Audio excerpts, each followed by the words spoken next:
Everywhere across the land that we look, we see no shortage of statues. Statues that are part of buildings, statues that are displayed on their own. And what exactly is a statue? A lifelike representation of a person or an animal, with a mythical proportion concerning their origin. But everywhere we look across the land, we see very ornate and detailed statues. Wondrous works of art, and a work of art considered as a sculpture. What's the difference between a sculpture and a statue? Well, sculpture is merely considered a three-dimensional work of art. Are they cast? Are they formed? There's all sorts of various techniques. But what about the more impressive ones that we see across the land? Today we're going to explore all accounts of statues and see if we can identify where they came from and their more mysterious origins. Come join me as we explore this unique account and the disturbing history, the myth behind turned to stone mysterious statues. I'm no sorcerer, but I'll gladly test your steam. You know, when you look at statues, you can see that there are many varieties, and they do indeed match the origin of the land that they come from. What the? Well, I suppose for the most part, although it's an interesting anomaly. But anyway, staying on topic, wherever you look, you'll find, though, that these statues, whether you want to consider them sculptures, works of art, or adornments on buildings, they have a variety of origins behind them. And most of the time when we're studying these great structures or these great monuments that these statues are associated with, they're usually associated with a brilliant artist who was hired, recruited, or contracted to design and lay them out. And this may well be the case, although in many of the old world structures that we explore on this channel, we come across some of the most ornate and detailed statues that tend to go beyond our imagination. And they're all over the land. We're not just talking about one particular continent, but every area seems to have unique statues. And it also includes other anomalies when we look at the various objects that seem to have been formed. Now, you can look at the branch of art that deals with sculpture or the three-dimensional representation of objects in the name of art, and indeed there's many different representations of that. Although when you go from these very impressive what appears to be bells or these unique fountains with the statues or sculptures, you look at this current sculpture, which is Angel of the North. Now, I'm not denigrating this current sculpture, merely comparing it with some of the other artwork. It should be noted that the artist of this Angel of the North is actually an officer of the British Empire and has Sir in his title.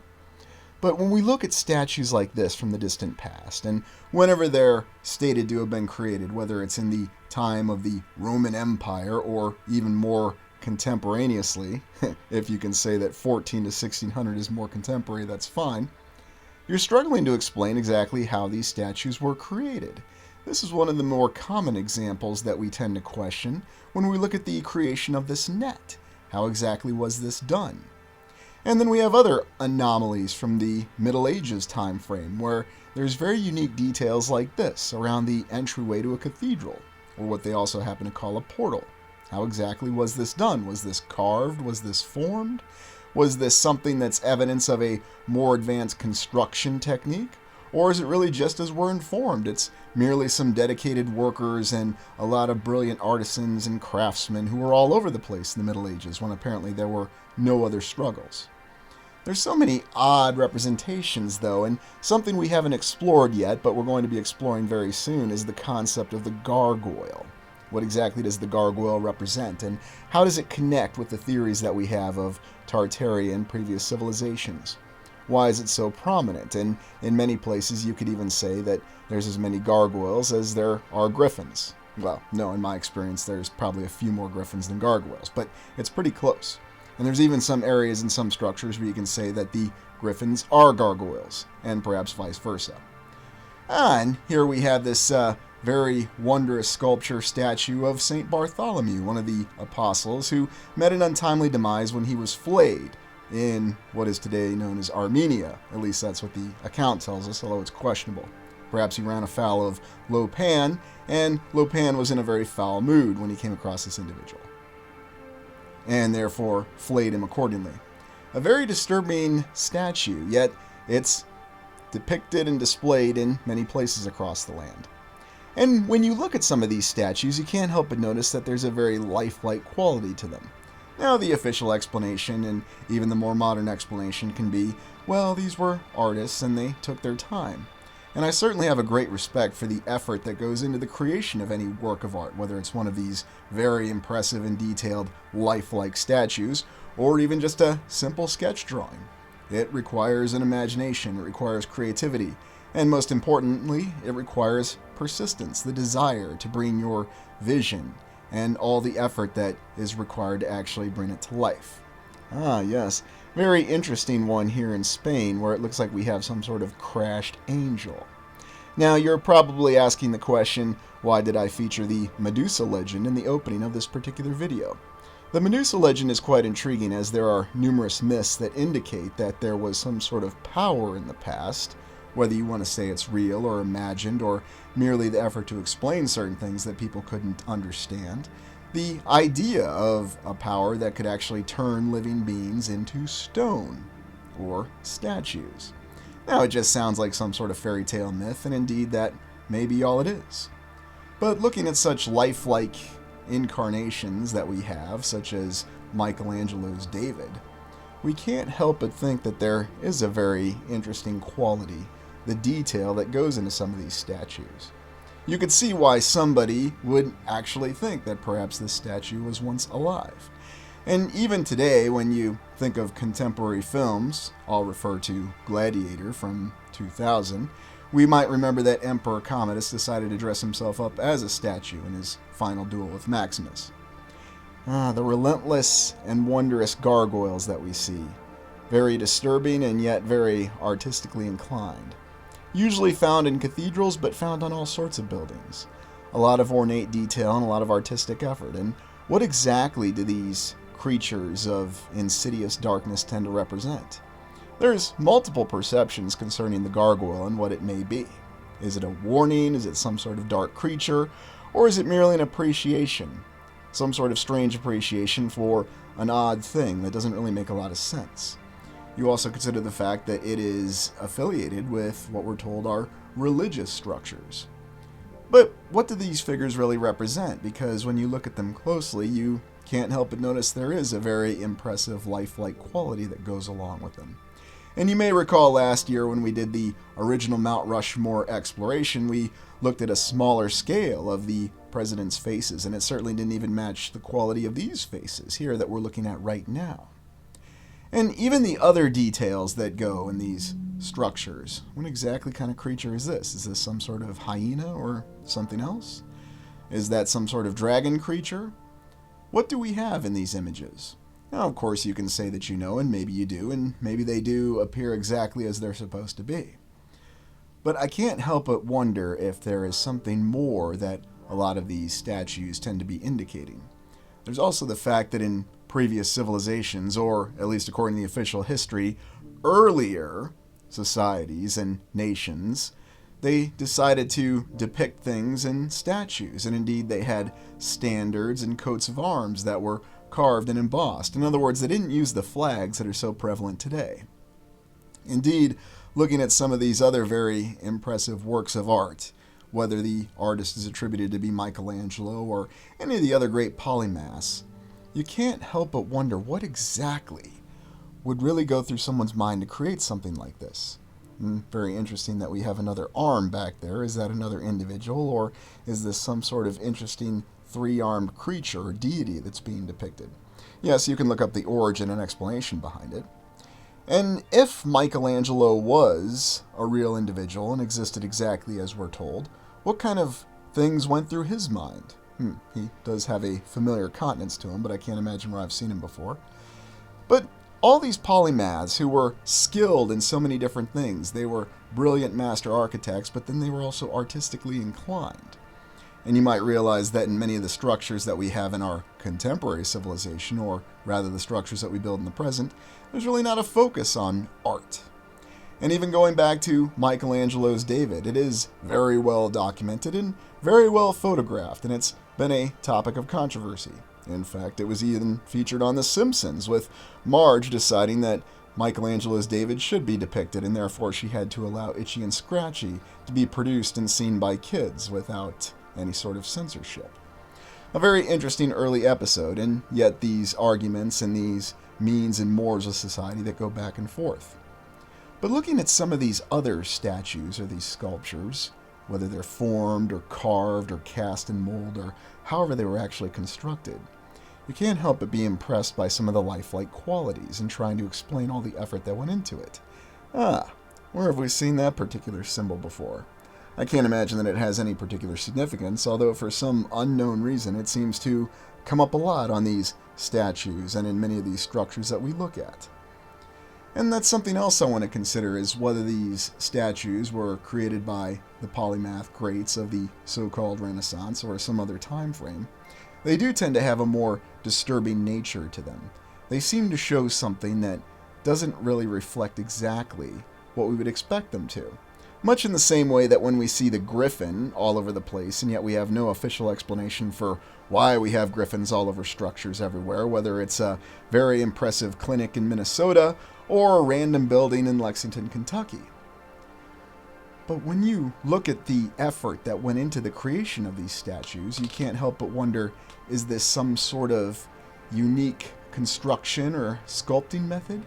Is this something that's a little bit more advanced than what we would have available with our artists and our understanding of where we were in technology in this past time frame? You could almost say that it's a bit of an analogy for all these structures that we do look at. Because in the past, these structures do have impressive works of art, whether they're in the statues or the engravings or even the older paintings or the so-called mosaics. And of course, it's actually questioning the origin and the age of these structures. We have to do the same thing with these statues or these engravings or whatever we're looking at. And oftentimes we can't help but question why we see different sorts of human beings that are depicted. Of course, the explanation will be they're not really human beings, they're depicting deities, a pantheon of gods and goddesses, or angels. And back to the religious connotation, we've even had official accounts of new gargoyles that have been established on certain cathedrals and churches. Ah, yes, here we have the Alien franchise making an appearance. Why would someone want to put a horrific image like this on a church currently? Is this blending the account in some way, shape, or form? Join us on live stream this weekend when we consider this question. And what exactly do we have going on here with this very impressive Colossus in Florence, Italy? Ah, yes, as if you don't have any more reasons to want to go visit Florence, to say nothing of the Florence Cathedral. What exactly are we looking at here? Someone went through all this effort to create this very large Colossus, and yes, it should be noted that the official account says that there are numerous examples of different statues that you could call a Colossus, such as the Colossus of Rhodes, one of the 7 wonders of the ancient world. But what's really going on here? Is this actually just a statue or a giant sculpture that someone spent a lot of time working on? Or is there an entirely different explanation behind it? And I'm certainly open to all different perceptions in the comments, and I'm not going to try to direct you on what to think. I simply want you to look at it and share your thoughts in the comments. And what's really going on with the foundation that it's on? Is there something more complicated behind the explanation of this very impressive work of art? Is this a work of art? Or is this something else entirely? These are the kind of things that I think really spell unique conjurings in our imagination, because look at the lifelike quality behind this. What is this supposed to represent if this is indeed a work of art? Well, it's simple. It's just one of the myths. That's what the mainstream will tell us. But this statue, this Colossus, really exists. You can go see it to this day. You can go interact with it to this day. And I strongly suggest you do, after visiting the Florence Cathedral, of course.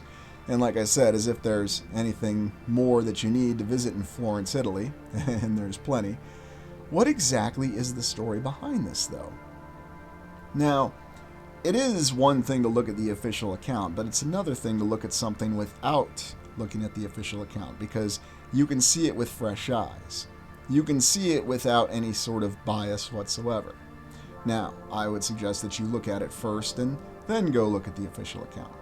But one thing I'll share with you is apparently there's rooms or even areas for people to reside in or use for storage, or who knows what exactly the account or origin of this Colossus is. It's very puzzling. And it reminds me of another odd thing that we see with these mysteries that are compounded upon mysteries. Now, if someone wants to say in the comments that there is no mystery, it's very well documented that someone decided to design a giant Colossus statue with these entire rooms in them, that's fine. Now, I know there's a school of thought, or perhaps I should say a perspective, that indicates an explanation for why we see this, how shall we say, unique structure on the interior. And again, I'm not going to say it. I strongly suggest that you just share it in the comments. But we can see what it is. It looks as though it's been subjected to either some sort of form of heat or something else. Was that something in the construction or the casting process? Or again, considering the more extraordinary possible explanations, is there an entirely different origin behind this Colossus? What exactly was in someone's mind if it was indeed constructed? And what were they going for? What was their objective when they created it? We need to have a giant statue, and we need to have rooms and access to it. And it needs to have the room to hold a capacity of people. Why? It also needs to appear very lifelike. And it needs to have different features that cause people to question maybe they are actually seeing some sort of giant. Now, of course, I'm not suggesting that there were giants in the past, merely suggesting that if you came across this statue and had never seen it before, you could be excused for having a little bit of a knee-jerk reaction, thinking that perhaps you're looking at some kind of colossal being that doesn't really make a lot of sense. And then you realize it's just a statue. And yet we also have an account of this statue of this particular Buddha that's stated to be from 1,000 years ago. And yet, for whatever reason, they decided to run some particular scans on this statue, and they found out that on the inside of it, that it actually contained the mummified remains of a monk. Very intriguing. And this is the mainstream saying this. This isn't some alternative researcher that indicates that this monk was mummified and put in a statue in some way. Now, again, I'm not going to poke into the official account for you. I just simply want to make you aware of it and come to your own conclusions. Yes, it's entirely possible that there was a monk who was so well venerated that he was actually put as his final resting place in a statue, or a statue may have been cast around his body in some way, shape, or form. But it's very interesting to consider how that would have been done. And it was a CT scan of this Buddha sculpture. Or is it possible that there's an entirely different explanation for the origin of this rather extraordinary object? Could this be a clue that this really was a living individual, and there was some more advanced process than simply casting material around the body? Perhaps, just perhaps, this may be evidence of some sort of power or technology in the past that ended up turning an entire living being into a statue. I know it sounds extraordinary, but I'm just asking you to consider the possibility. Because how many other times do we have bodies that are cast in statues? I mean, yes, of course, we look at the concept of mummification and everything that goes behind it with sarcophaguses and numerous, how shall you say, coffins within coffins, but that's very different than an actual body that's in a statue. I'm also reminded of the terracotta army in China, an entire army of figures, and yet every one of them has their own unique features, everyone almost being a unique individual. Now again, there seem to be indications that these were painstakingly crafted, and they may well have been. Of course, this is so far in the distant past that we don't know for sure. The official account is that the Emperor of China needed to have quite a bodyguard to protect him in the afterlife. And you can read the official explanations for why such an effort was undertaken. And indeed, that seems to match what we have in other civilizations across the land. Death was something that seemed to be what you could overcome by having a certain belief system. You could move on to the next life. You needed to take a lot of efforts to make sure that you were either going to be successful in the next life, or even accounts that you could return to this physical life. Therefore, you required all this effort, all these materials to prepare you for that kind of protection, or prepare you for your return journey. I can't help, though, when I look at some of these images, be struck by awe and wonder because of the lifelike detail that we tend to see in them. Now, I am by no means denigrating modern artists. I know that they put a lot of hard work into what they do, but we tend not to see statues like this that have these sort of lifelike qualities today, or sculptures, or whatever other art format or discipline that you're talking about. Now, here we have an early sculpture or statue of the Virgin Mary, but we're not exactly sure of how it was created. And granted, this one doesn't seem to have the extent of the lifelike details that we just saw in the previous statue. But again, it's subjective, and there are some impressive qualities to it. And to include a crown on Virgin Mary's head. Very interesting. But looking at other statues, you have to ask if there's something more behind their origin or their construction. I'm always impressed with the way that they seem to depict the actual clothing. And indeed, we've had the numerous examples that we'll look at in a moment of the veils that cover the faces of certain statues. Now, how exactly was this done, and what sort of effort did this really require, if in fact these were statues or sculptures that were made cast during a certain time? This particular statue is attributed to the Etruscans, and interestingly enough, in the official account, the Etruscans preceded the Romans. Although there were conflicts between the Romans and many of the tribes of Italy, it's odd that we have such details of this, and yet it kind of walks that fine line between official history and legend and myth. And somewhere there's a history in it, but oftentimes you can't really make it out. Yet there's the more recent account that we have of the impressive lifelike statues, coming from the 16 and the 1700s, and you may recall from our earlier explorations that we could build very impressive palaces in the 1700s. Now, this is an unidentified individual, but let's say I were to tell you that this was a sculpture of George Washington or a statue of George Washington. How many people would just say or accept that, yes, that must be George Washington, it looks just like him? Who knows for sure? And why not have a statue of the architect of the terror in France during the French Revolution, Maximilien Robespierre himself? Apparently this likeness being created before his unfortunate wound to his jaw. Is this actually who that is? Again, more impressive lifelike qualities in these statues from the 1700s, or whenever they were actually crafted. And then back to the terracotta army. All the effort that went into creating all these statues. Now, if you examine art, you'll notice that, yes, there tends to be a variance in quality, but we haven't looked at some of the finest examples yet. And that's by design and the intention of this exploration, because I think it's important to understand, even in the statues or the sculptures that we think don't have the fine detailing in them, there's a lot of effort that goes into creating them. There's a lot of effort in having a vision and then actually carrying out that vision, actually making it happen with the materials. Now, whether you want to think of these statues as being carved or poured into a mold, either way, there's a lot of effort that went into it. There was a lot of time and there were a lot of resources.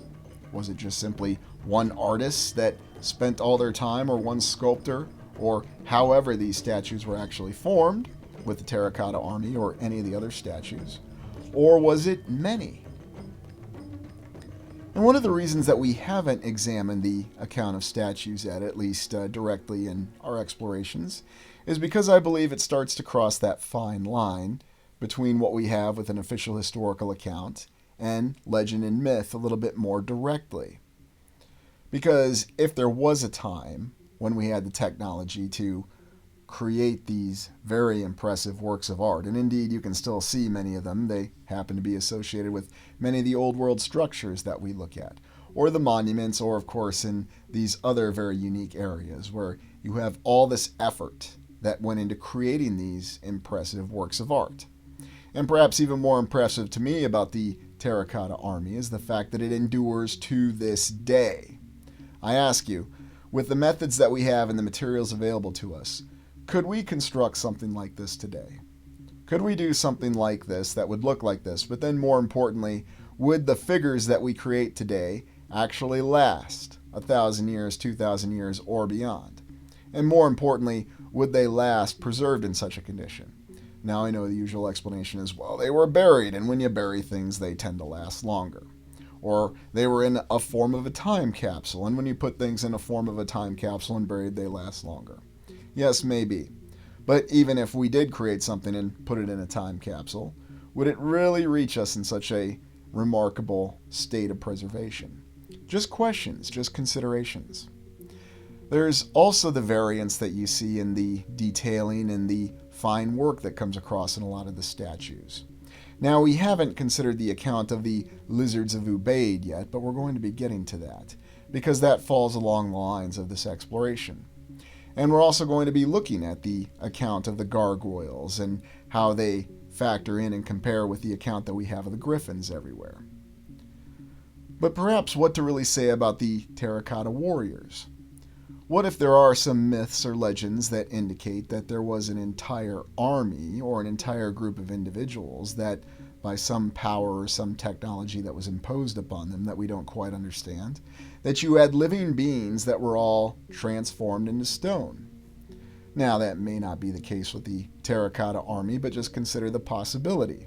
Why are there so many legends and indications in various societies in their myth that this did happen?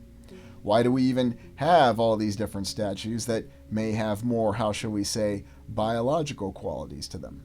Well, you can simply attribute it to the artist being very good and a lot of effort that was put into so many of them across the land. And that may indeed be the simple explanation. And the myth of living beings being turned into stone is just that. It is just a myth. But again, it comes up a lot. And you can go and visit the terracotta army to this day and even have your picture taken with it. So I'm glad to see that we can still interact with history in such a direct way. But I'm not featuring this to make fun of this or to actually call it out in any way, shape, or form. It's just very interesting to me that something like this, that would be informed as a revered cultural treasure, you can visit and you can interface with. And we haven't really explored China in much detail yet, just a couple isolated sites, and I intend to look at it in a little bit more detail. Yet, oddly enough, there are many interesting overlaps and commonalities that we have with the other structures that we've looked at, whether we're talking about structures in Europe, South America, North America, or anywhere else in the land. And indeed, many of the symbols happen to overlap. And that's why I think we need to do another symbol exploration, especially concerning the concept of the gargoyle. But what to really make of some of these other statues that are attributed from the post-Renaissance time in Europe, where we see very impressive detail. Detail where we have veils on the statues. How exactly was that accomplished? What process was done to create such an incredible statue with a veil on it? Was it cast? Was it carved? Was there some other process for it? And yes, I'm aware there are explanations that show that there was some sort of framing device or even an actual net that was covered with the marble. Is that really what happened? Is this really marble? Or is it some other sort of material? Something that may be even more advanced than we really understand. Now, of course, we're informed it's marble, and it may well be marble. But of course, I always ask that question whenever we're analyzing and assessing the construction materials and the great structures that we explore every single week. So why not ask the same questions for these statues, these figures? What exactly was the purpose behind all this? Because you concern yourself with all the effort that went into these. And we've explored some of these more disturbing statues beyond the St. Bartholomew flayed apostle, and we see other odd things, other odd anomalies that tend to get our attention. And now, of course, we look into some of the finest details, some of the most impressive achievements when it comes to these statues when they were created.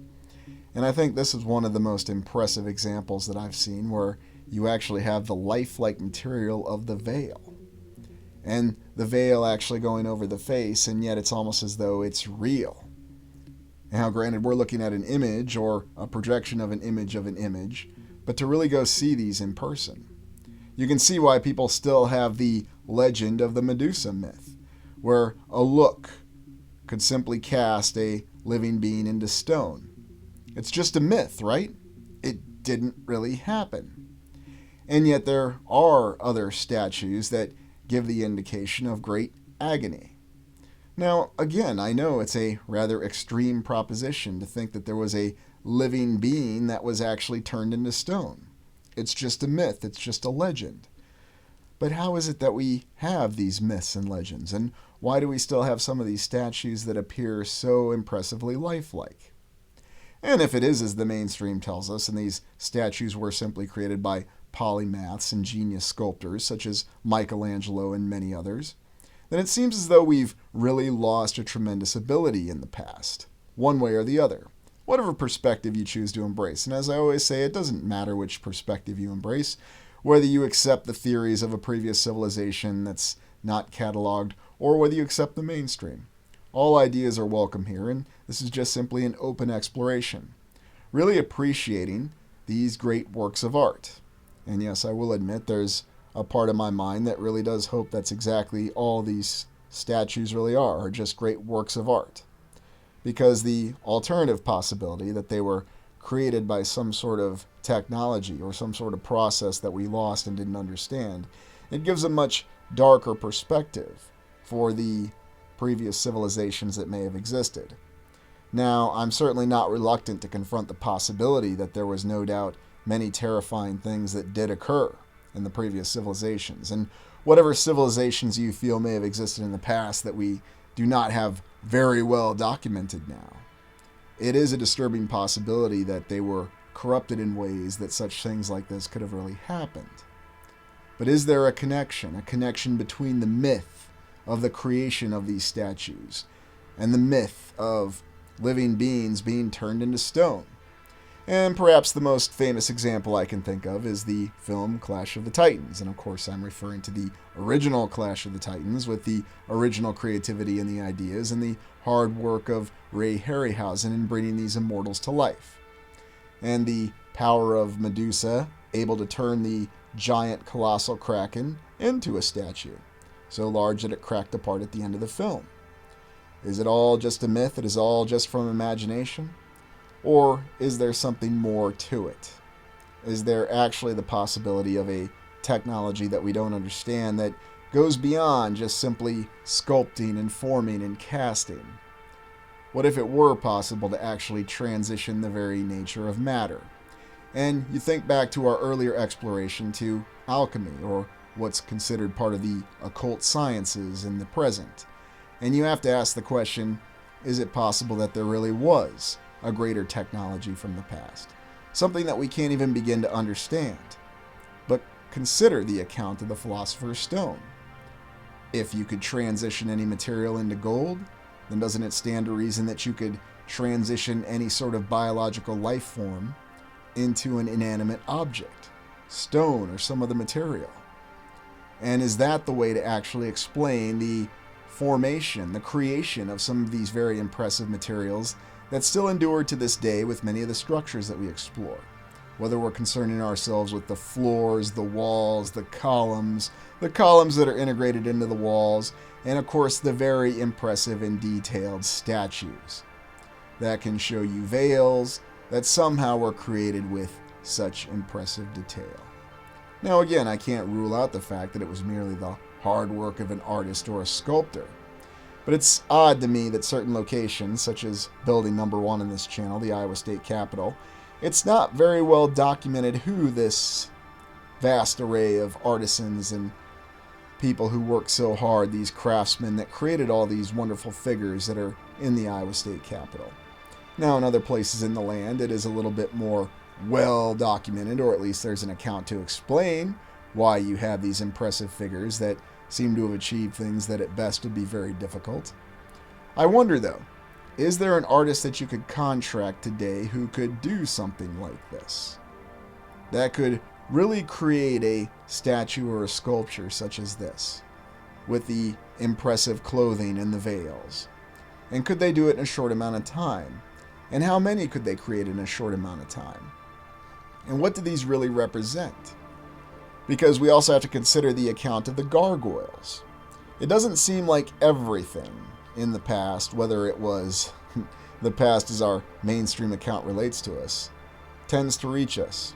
For example, we're informed that these two statues are sphinxes. Sphinxes. They look a little bit more like griffins to me, but maybe that's just my imagination. What other mysteries do we have? Is everything that we're looking at really what we're told it is? Or does it have a much more interesting account behind it? Going back to the example of Mount Rushmore. Mount Rushmore in South Dakota, a much more contemporary example, started during the Great Depression and then finished afterwards. And of course, the construction of these large, impressive, lifelike faces attributed to the hard work of sculpting techniques, or perhaps dynamite and jackhammers and carving. And that's how we managed to achieve this. And you can go back and you can look at the Mount Rushmore exploration to really get an idea of the effort that went into the creation of this impressive national monument. But again, I ask the question, could a national monument like this be done today? Well, we're told it was done in the past. There seems to be a lot more detail, though, behind this particular natural structure that Mount Rushmore was carved on. And indeed, there's the numerous accounts of the 6 grandfathers and the various other names and that what's attributed to it. I certainly invite you in the comments, though, to tell me, what do you think of statues? What do you think of sculptures? What's your explanation for all of this? Or is it just simply the mainstream is all correct? That in the past we just had a little bit more of a determined effort and a very questionable individual managed to pull off this impressive achievement in South Dakota in the United States, after a historian got a wily idea to put some presidents' faces on the side of a rock face. Is that what really happened? Or is there perhaps a very different explanation? Well, thank you for joining me. Please like, comment, and subscribe.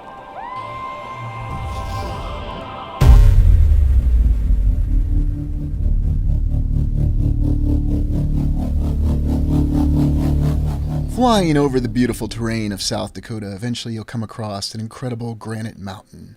A mountain that we're told the Native Americans originally called the 6 Grandfathers. Now sits upon it one of the greatest monuments, one of the most recognized monuments of the United States. Today we're going to explore Mount Rushmore, this very impressive monument. And yet, as I said, the Native Americans originally called it the 6 Grandfathers. We're told that the 6 Grandfathers represented the 4 cardinal directions, and above in the sky and below in the ground. What is the reality behind this particular monument? Why is it so impressive, and why does it warrant our attention? Have you ever taken the time to carefully appreciate the details of Mount Rushmore? You can see that there are very human features on these large depictions of 4 U.S. presidents: George Washington, Thomas Jefferson, Theodore Roosevelt, and Abraham Lincoln.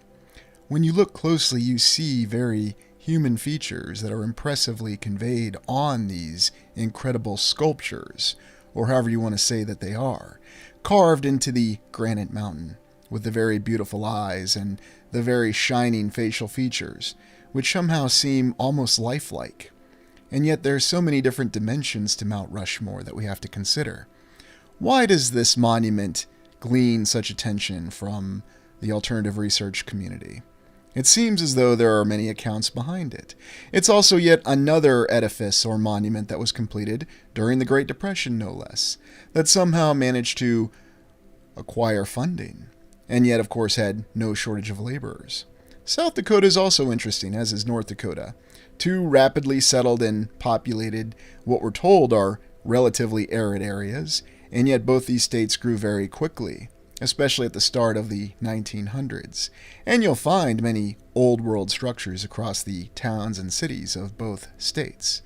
Yet South Dakota has many other mysteries within it, notwithstanding the amazing monument of Mount Rushmore, but also the Badlands. We're told that the Badlands were originally the bottom of an ocean, and yet they seem to have many other mysteries behind them. They seem to reflect the remnants of something else. Well, let's begin our exploration. I'm no sorcerer. I don't gladly test your steel. Old friend. So where would we put Mount Rushmore? What exactly is it? Is this really a monument from our 5th contemporary era, or is it something that's a remnant from our 4th era?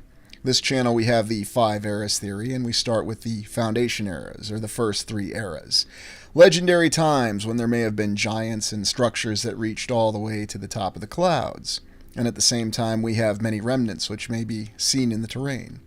Then we have our Tartarian era, our 4th era, and that was the civilization that existed before ours, and then our current civilization in the 5th era. Now, I'm not going to posit a final conclusion for where Mount Rushmore may be. Was it before or after this time?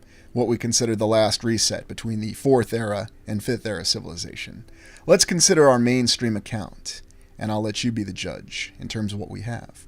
Mount Rushmore was constructed by Gutzon Borglum, 1867 to 1941, an American sculptor, a Mason, and also a member of the Bull Moose Party, a supporter of Teddy Roosevelt.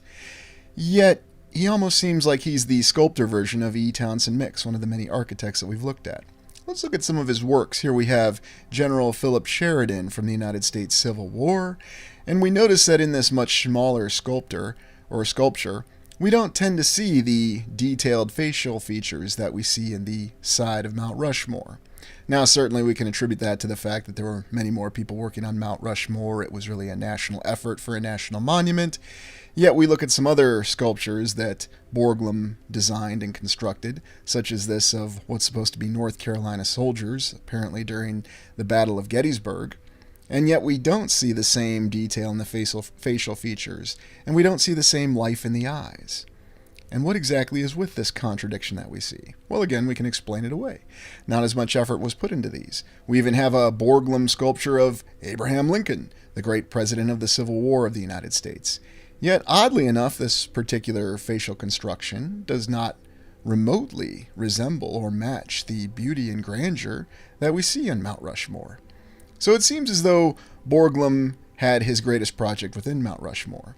And yet you look at other sculptures behind other buildings with other prominence to them that Borglum designed and created, and it seems as though none of them really match the grandeur or the lifelike qualities that we see in Mount Rushmore.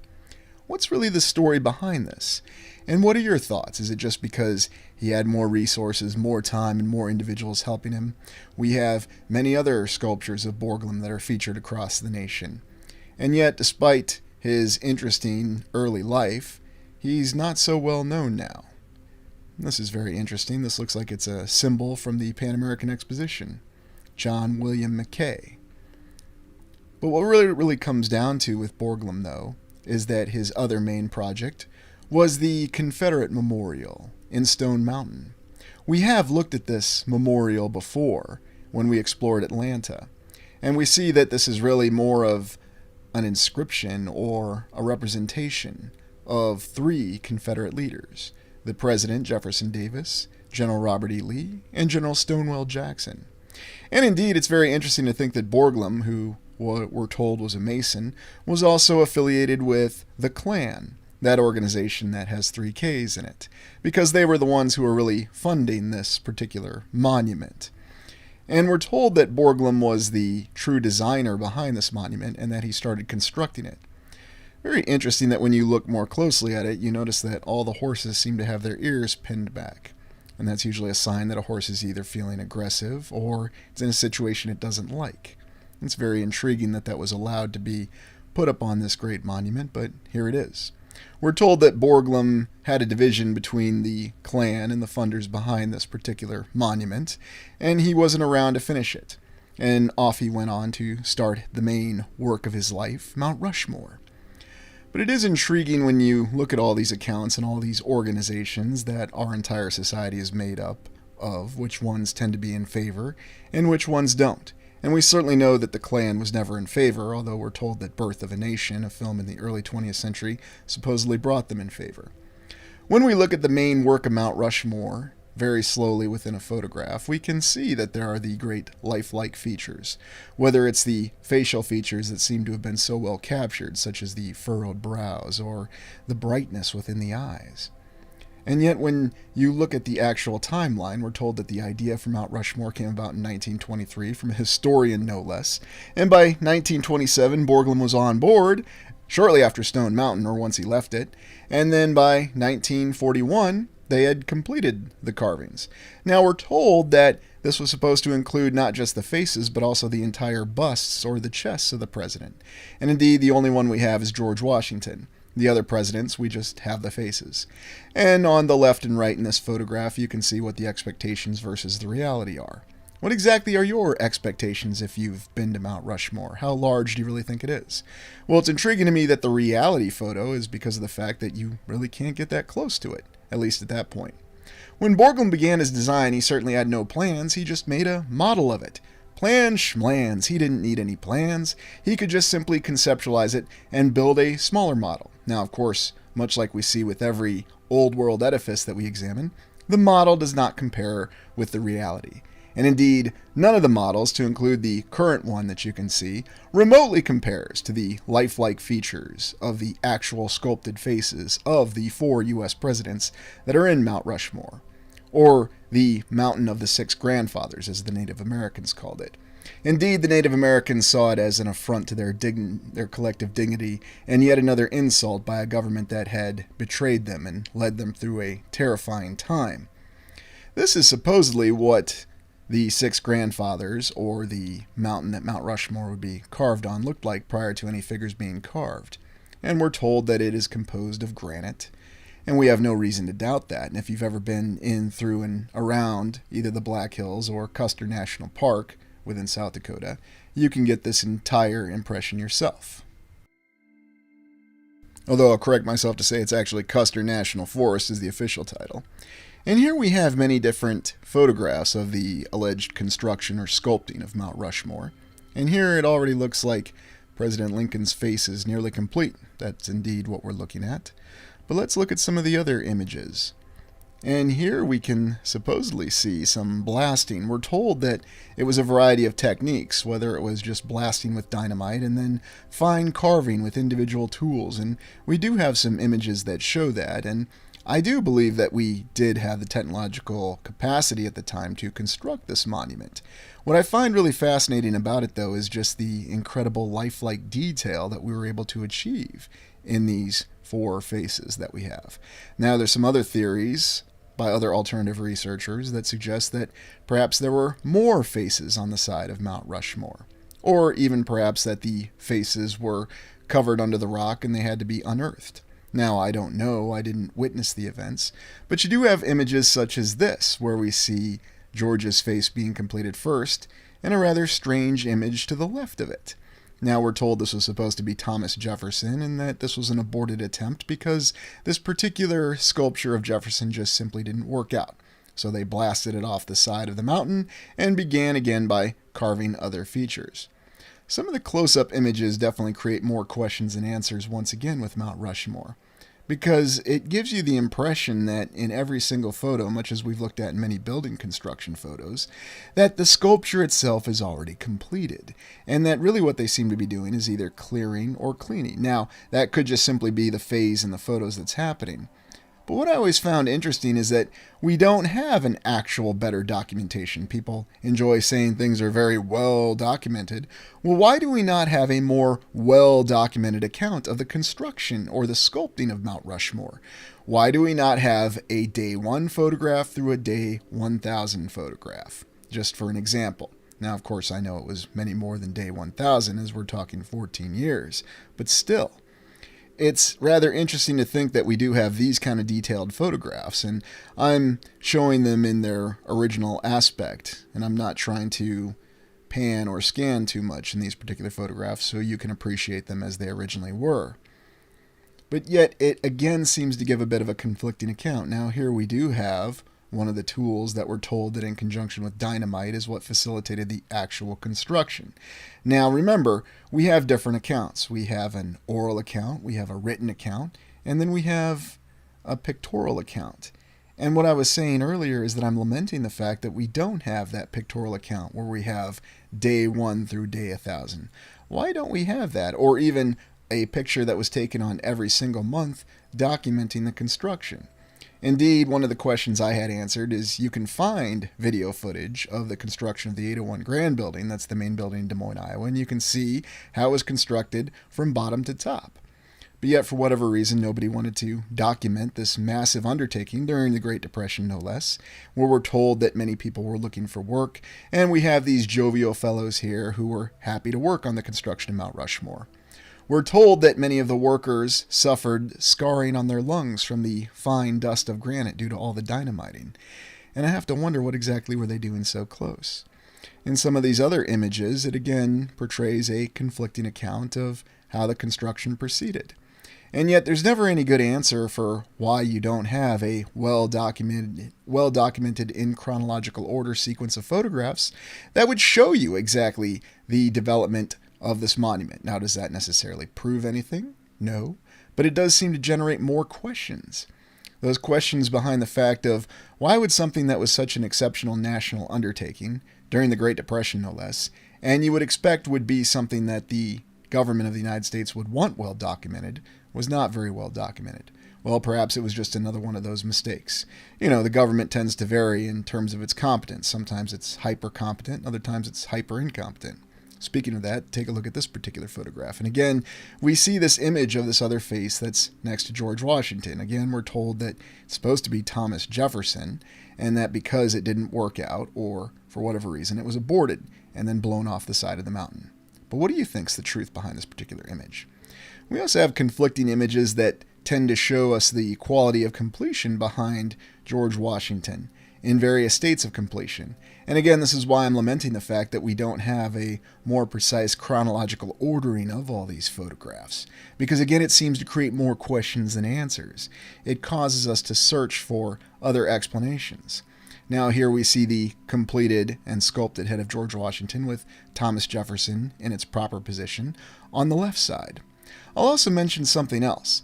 There's this aspect in terms of protocol and in military parlance called the position of honor. Now, the position of honor means that the highest ranking or most esteemed individual is always on the right. You're standing on the right as you face out. So why would there ever be a figure carved to the right of George Washington, the first president of the United States, and by order of the United States will always be the highest ranking military member to have ever served in the United States Armed Forces? There should never be anybody ever to the right of George Washington, unless they just conveniently forgot it during that particular time. When you look more closely, though, at many of the images, you can get an idea of just how detailed they really are. You can see that every lock of hair and the shining in the eyes and the details within the nose, looking closely at George Washington here. Now, are we to suspect that this was all done just with the chiseling or the machine chisels that they did over time in conjunction with dynamite, and they were able to achieve this level of precision and this lifelike quality? Here we do see a stage where it seems that George Washington and Thomas Jefferson have been completed, and they have yet to begin Teddy Roosevelt or Abraham Lincoln. A very interesting and, again, conflicting account with how they actually constructed this, because you would expect that they would be working on all four at the same time. We're told that they had quite a large number of workers, and again, remember that this was during the Great Depression. Here in this particular perspective photograph, we can see the exact details of George Washington's hair as it goes past his ear. And it should also be noted that George Washington is the one individual that does have the bust constructed on Mount Rushmore. Ah, yes, looking up Thomas Jefferson's nose here, but the reason I show this photo is that it does give an idea of what kind of detail we have under the actual sculpted image of Thomas Jefferson looking up. And you can see that all the details, the lips, the nose, even the eyelids, are very well depicted. For some reason, this image reminds me of something, and what is that? I am Worth. Ah, yes, of course. Okay. I'll get back on topic. In any event, there are so many different conflicting accounts and so many questions that we have with the construction of Mount Rushmore. The lifelike quality of all these faces, every single detail, that none of the previous sculptures that we looked at from Borglum remotely compare to it. And keep in mind that the previous sculptures were all human-sized, and yet these are colossal in comparison. when you look at different perspectives, you can see some of the fine details within the faces and the fine features within the nose and the eyes.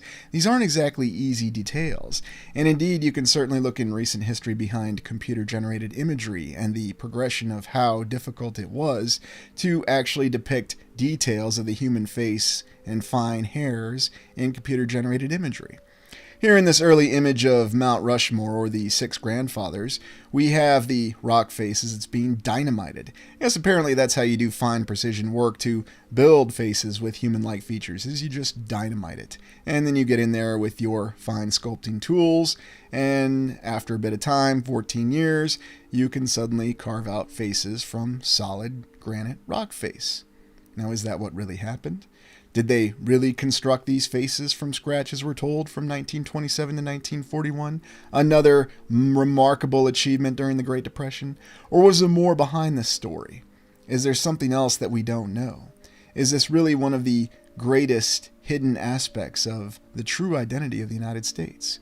Are these individuals really historical figures from American history, as we're told? Or is there some other identity to them? Or did they look very differently? Such as the strange figure that for whatever reason violated the position of honor precedence by being to the right of George Washington? Or is there some hidden president we don't know about who actually came before George Washington? Of course, to even speculate on these things will simply draw a criticism of conspiracy theory, and that you're not supposed to be thinking about these things. You're just supposed to accept it at face value. You will be congratulated for doing that. You will be positively reinforced for doing that as well. And yet, in all these different photographs, we see many strange anomalies that don't seem to reflect exactly what we're told. Indeed, we have an individual that doesn't really look like Thomas Jefferson. I don't know. Is this an individual from some other time? Some other civilization? Is this a poor photograph? Or is it a fake photograph? I honestly don't know. You would think that there would be individuals who actually survived working on this, as 1927, while we're coming up quickly, is going to be 100 years ago. It's 97 years ago now. That could actually verify their work on this sculpture. It's very intriguing to me that it's now very difficult to find any first-hand accounts from any of the architectural or monument constructions that happened from 1927 to 1941 now. Looking at Teddy Roosevelt, and I remember always asking, why was Teddy Roosevelt on Mount Rushmore? And for whatever reason, Teddy Roosevelt has quite a very positive reputation in the United States. Although you could say he was not the most successful Roosevelt president, that was Franklin Roosevelt, who was elected to president 4 times. In this particular image, we can see the very bright and human-looking eyes of Abraham Lincoln.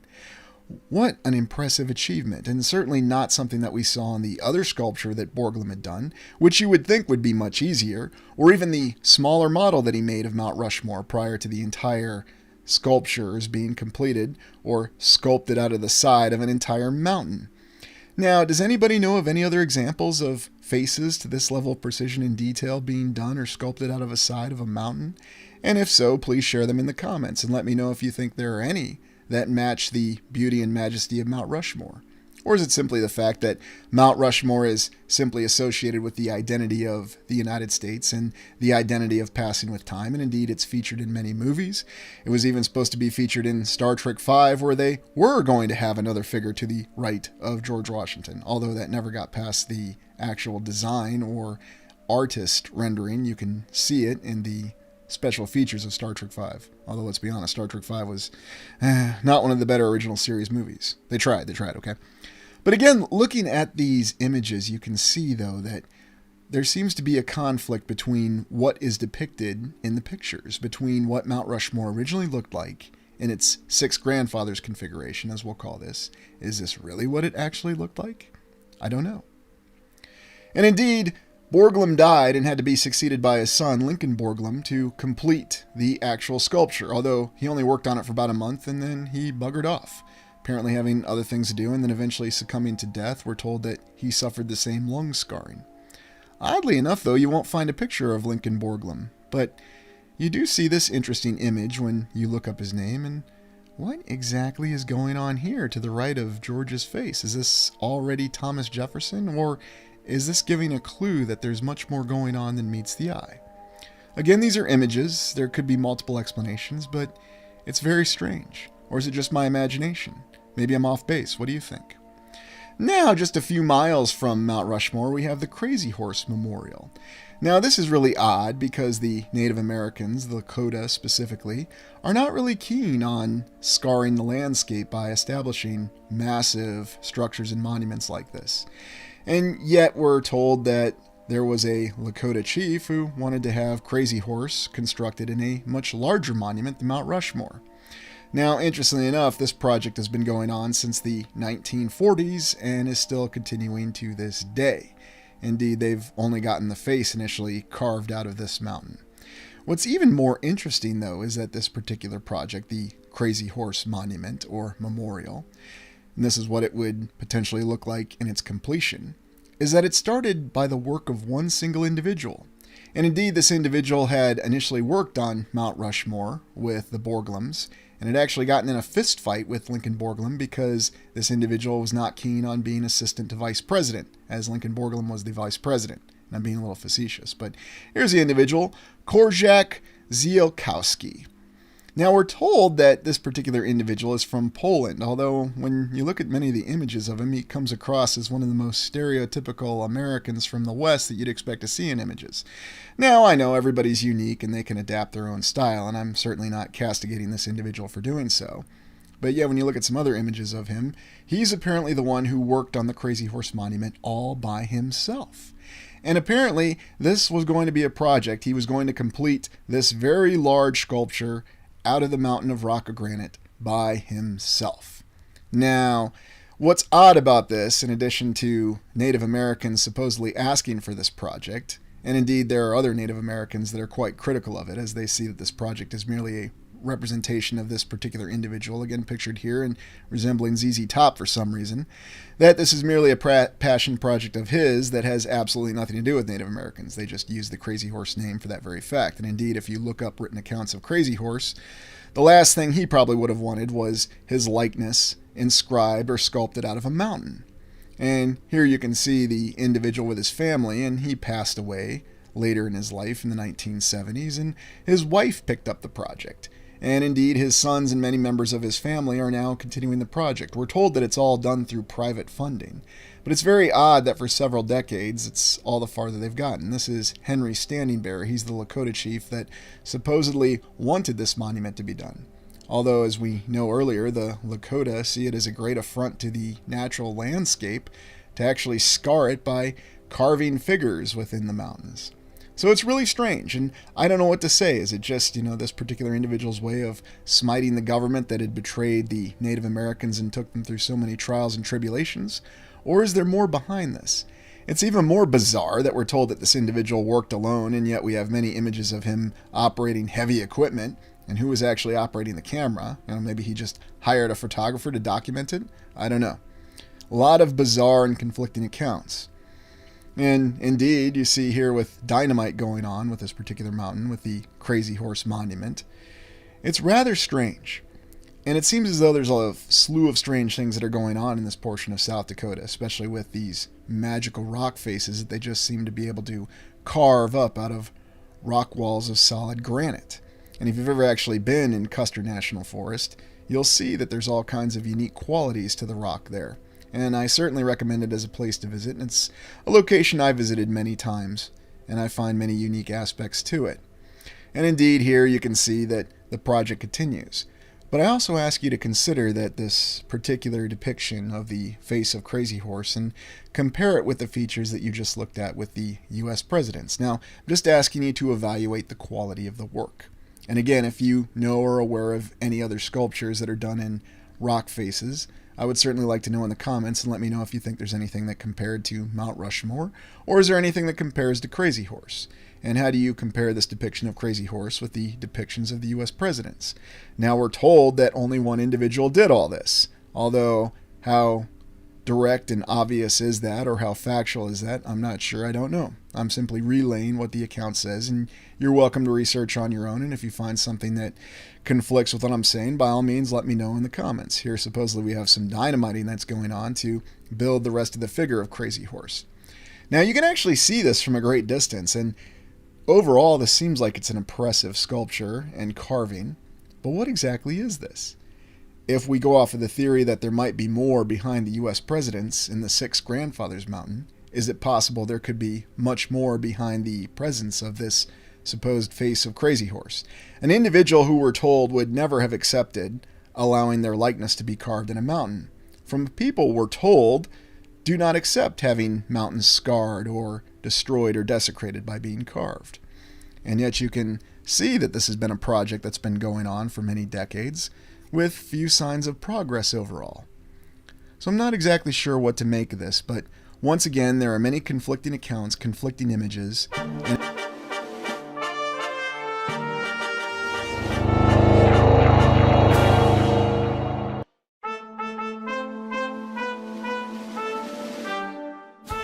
welcome to the Restitutor Orbis channel, and today we're going to be exploring the Statue of Liberty, one of the most well-known and indomitable symbols of America, its liberty and its democracy. And yes, let us recall that while the United States may be a constitutional republic, what we sell to the rest of the world is democracy. Anakin, my allegiance is to democracy. Well, for all of us, we know that the Statue of Liberty is one of the prime symbols of the United States. And as we're all brought up, wherever we are in the land, we are taught that symbols are very important. They represent things, whether it's a flag, a statue, a monument. Although it should be noted that our society seems to have gone more to emphasizing the flag in recent years, we certainly recall the Statue of Liberty and its paramount importance for representing the United States. And much as we explored Mount Rushmore earlier in this week, we know that the Statue of Liberty is also something as a bit of a time benchmark, if you will. You can always look at that statue, you know what it's been through, and it gives you a reminder that the United States has always been here, and it probably always will be. But what's the true nature behind this statue? What's really the concept behind its construction? Here in this image we see the base, the pedestal, and the statue, the three components of it. We're going to take a look and consider exactly what this statue is made of, and if you've never visited the Statue of Liberty in person, which I know many people who haven't, and many people are aware of it and they're aware of the image of it, but what is it actually made out of? Is this really a statue made out of marble, stone, or is it just simply copper plates or bronze plates? And what about the pedestal? And what about the base? We know what the base is. On this channel we call it a geometrically precise foundation structure. But what's the story behind it? How exactly did they erect this impressive statue? And why is it such a symbol today? Also, how widespread across the land is this statue that we say represents the United States of America? Come, let's begin our exploration.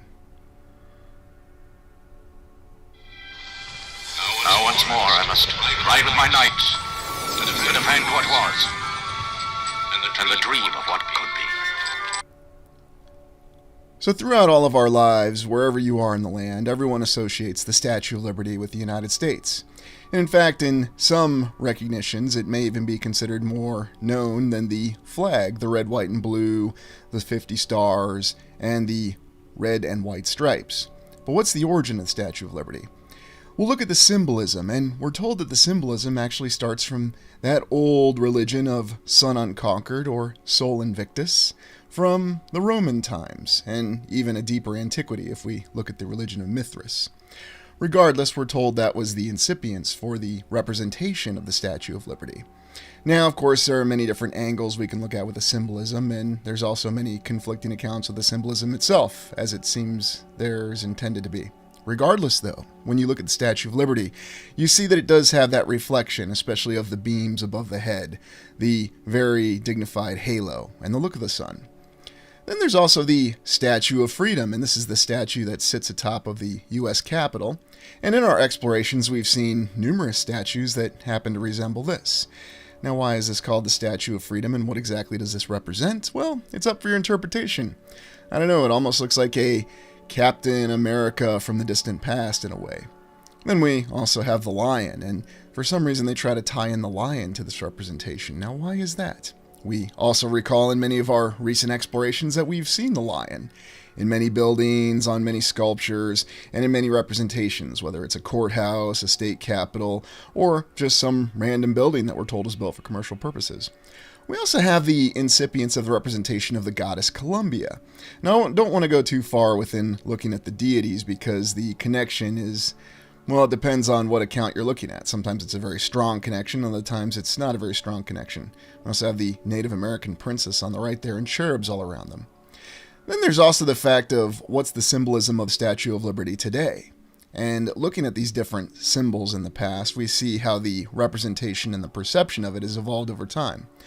This actual window here, which certainly doesn't compare to other painted windows that we've seen in churches, and I don't think I'm making a controversial statement by saying that, once hung in the World Building in New York. And you might recall the World Building. We explored it back in our New York exploration.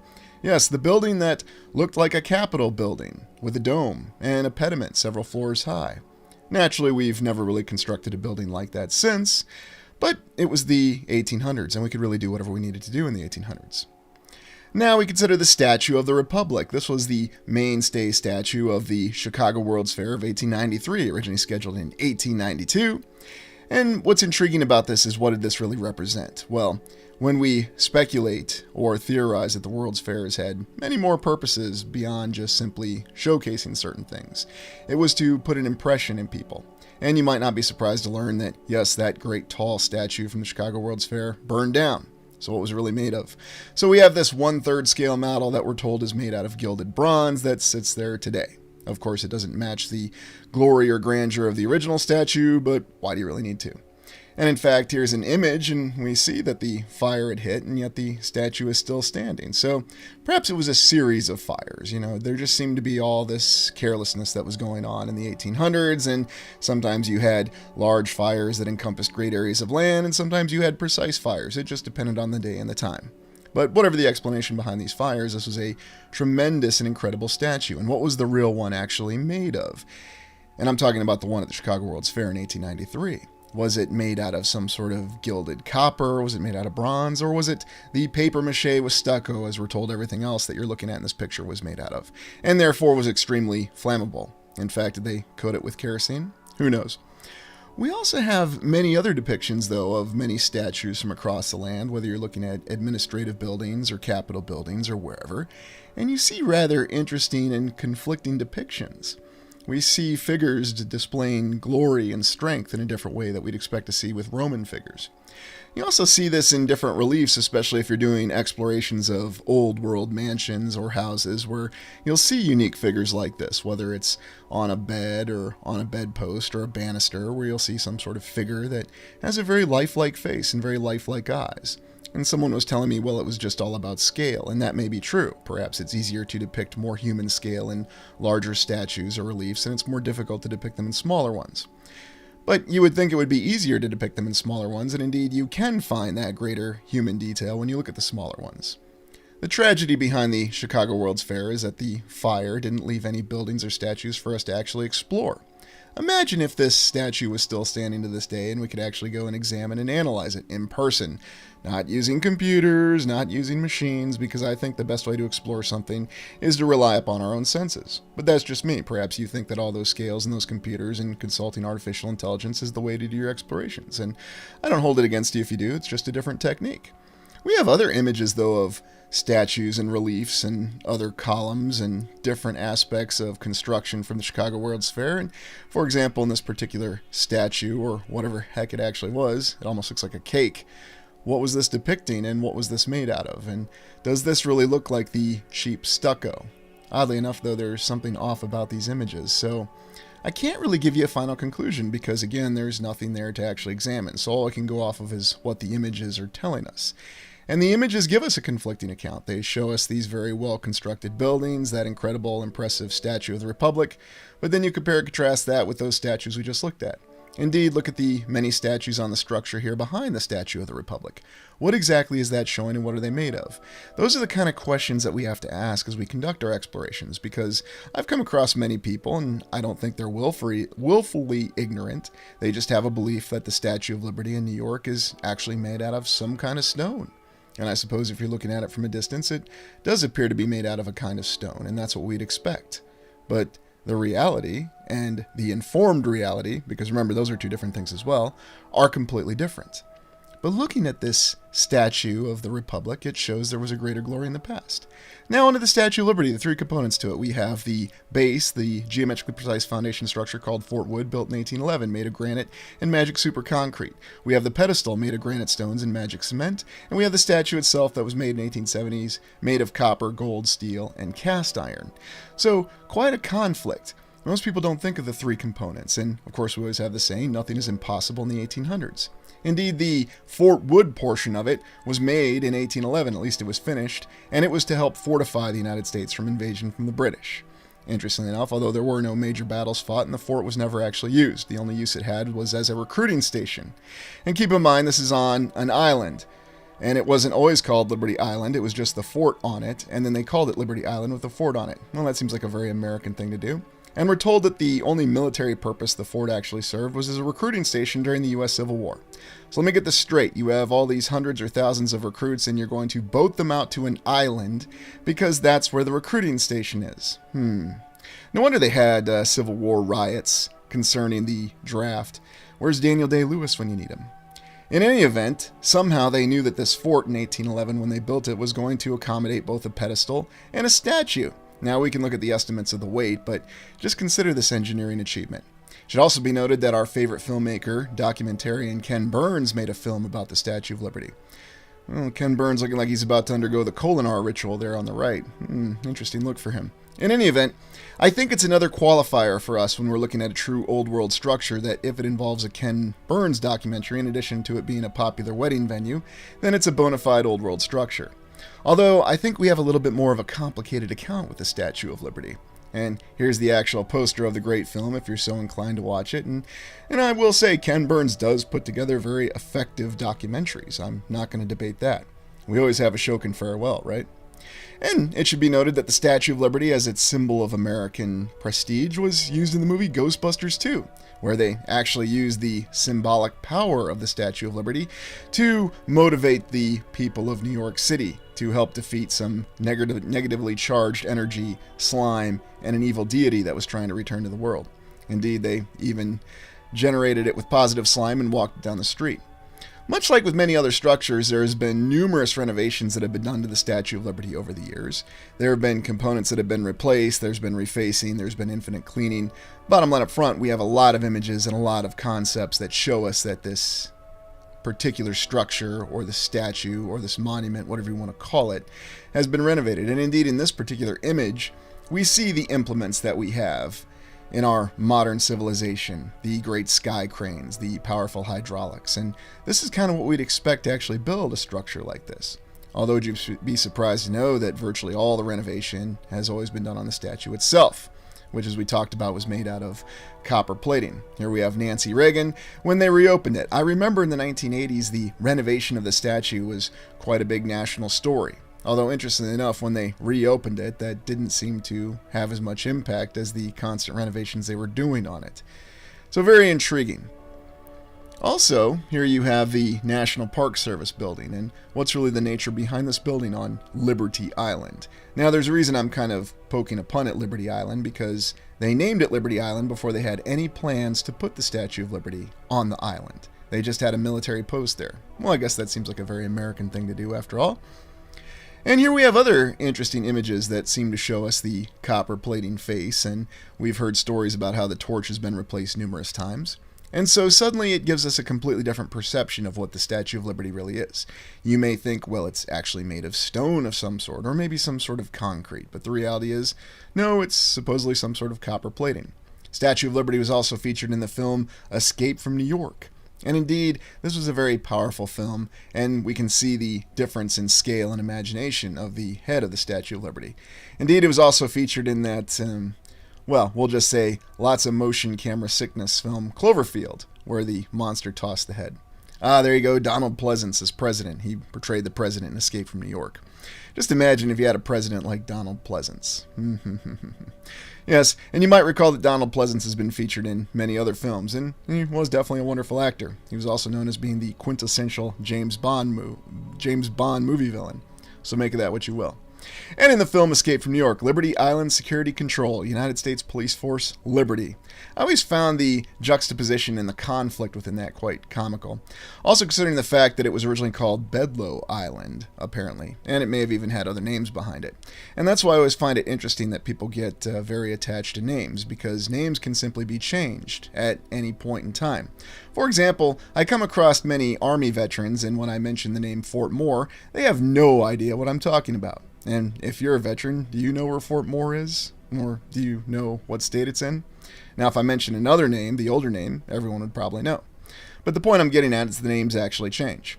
We also have the nearby Ellis Island, and there's an interesting comparison between Ellis and the now named Liberty Island. We also have these very interesting structures, and Ellis Island was known as the entry point for the United States, where everyone immigrating from Europe, and we're going to be looking at that carefully in a population exploration coming soon, came into the United States.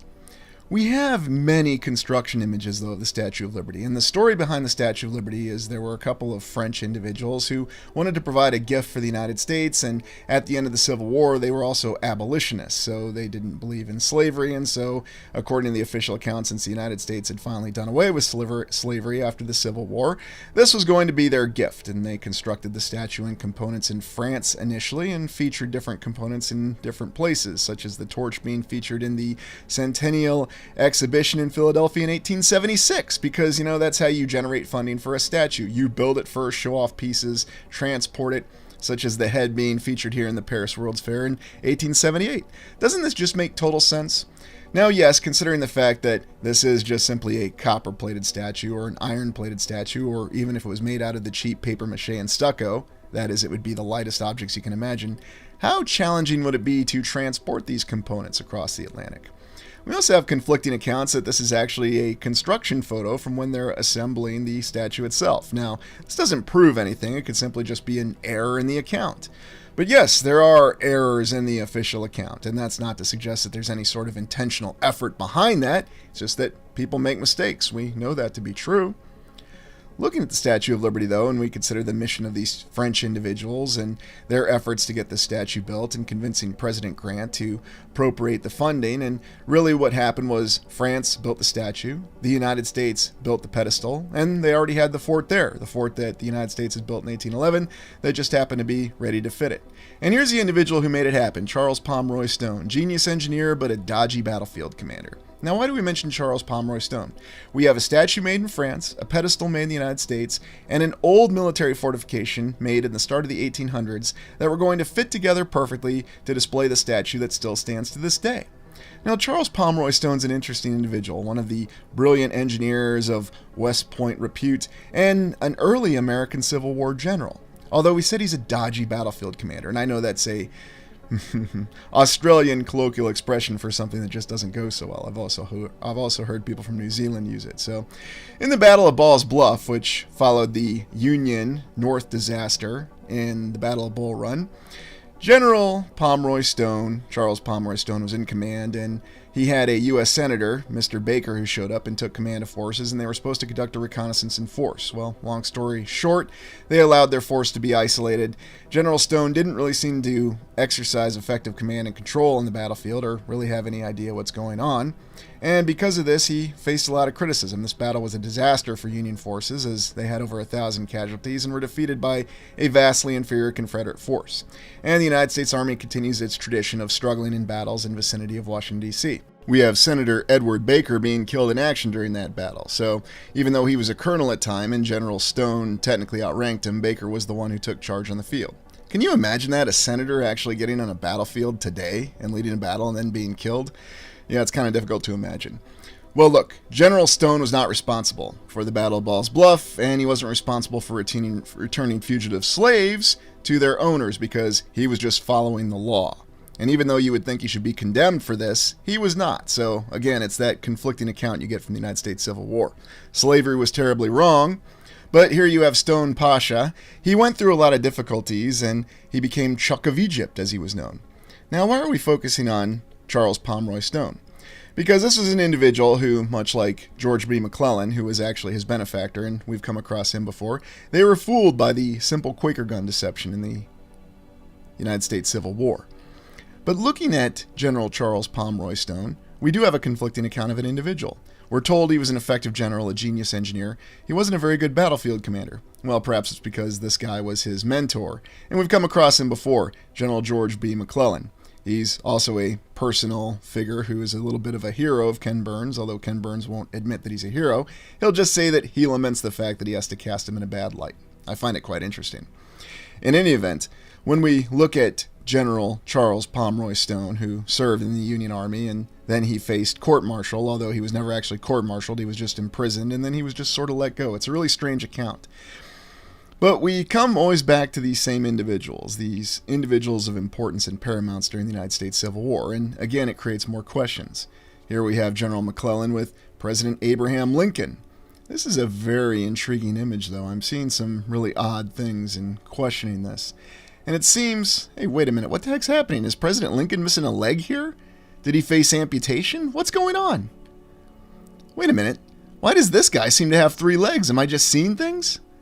And then we have a ghost figure. I know, it's limitations in the photography, but really, why is President Lincoln missing a leg? I'm not sure. What do you think's going on here? Let me know in the comments. Okay, back on topic, Statue of Liberty.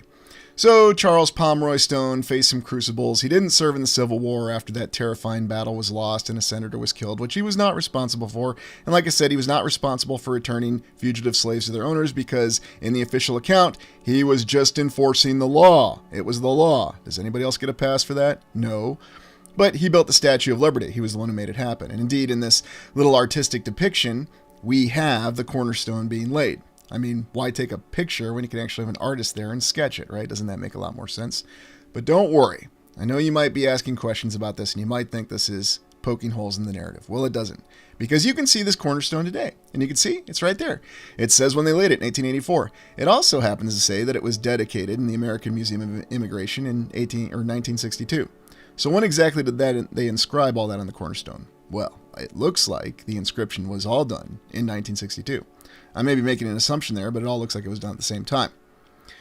You also have other interesting images of Liberty Island itself that shows the infrastructure being torn up a little bit. And the other thing I haven't commented on is just how much the pedestal that was constructed well after the fort, many decades, over half a century later, looks exactly like it. I guess they had the same magical main cement and then the same magical granite stones that they made both structures out of. And again, think of what an engineering achievement it must have been that they actually had the ability of precognition, in other words, to see the future, in 1811, that they knew that they had to make Fort Wood, which is what the original baseline structure is made. It's made for an American veteran who supposedly died in a defensive battle in the Battle of Lake Erie in the War of 1812, one of the few battles the United States military did manage to win because, looking at the military history of the War of 1812, it didn't go well for the United States. But looking at Liberty Island and then looking at Ellis Island here, you can see the look of an almost artificial coastline. I don't know, it's very strange. Well, we go back to the story of the Statue of Liberty, so the French individuals whose names really aren't that important right now because you might say, well, don't they matter to the historical account? It's interesting, though, that they wanted to give a gift to the United States, and that's how it all happened. President Grant went along with it, and the next thing you knew, it had support, and they actually funded it through donations. So really the people who made it happen were the many nameless Americans who contributed less than $1 a piece, or $33 if we go with inflation now, and that's how they managed to build the Statue of Liberty. We're informed that they built the pedestal on top of Fort Wood, and then the French individuals that assembled the statue, well, they didn't assemble a statue, they built it in pieces and then transported it to the United States, and then they assembled it in the United States. And all this was under the supervision of Charles Pomeroy Stone. So, while he may have been a dodgy battlefield commander with some issues, he was a brilliant engineer. Think about this. He was able to put together architectural projects along with artistic sculpting projects from multiple different sources, fit them all together, and make it happen. Now, you're looking at this image, and you can see that this is more of the renovation, but I just show this to indicate how easily the official account could be confused, because on the right, we can get an idea of when that photo was from, and it's certainly not from prior to 1970, now was it? Yet we look at these construction images, and we can see the components of the Statue of Liberty, and oddly enough, here we have individuals just parked up on the torch as though they're having a grand old time. And we have scaffolding, and You think about the challenges of transporting this in components, but of course you can say, well, they transported obelisks across the sea, so that shouldn't have been an issue. Strangely enough, there's a curious lack of construction of the pedestal, though, which we're told that the United States had to raise the money for so they could actually put the statue that the French had made as a gift for the United States on top of. Very odd and strange. And again, we've talked about how the pedestal looks the same as a fort, but then you look at some of these other images, and this is supposedly an official construction image of the pedestal, but it's really, really hard to find images that actually show the pedestal and the fort that it's built on top of together. Now, perhaps it was just a limitation in the photography, or we could just say it wasn't very well documented, but again, it's another one of those aspects that seems to stand out. And we have no shortage of images, though, that seem to show the components of the Statue of Liberty being constructed, for some reason, and then assembled. Now, what exactly are these images really showing us? Well, in many of them, you just see what appears to be a workshop, the large components already assembled, and the components actually in the background. Indeed, what are they actually assembling here in this particular image? I mean, this is stated to be an official construction photo of the components of the Statue of Liberty, but is it, or are we just looking at something else? These are the kind of questions we have to ask when we do this image analysis. Now, I'm not, again, implying that anybody is trying to contrive anything.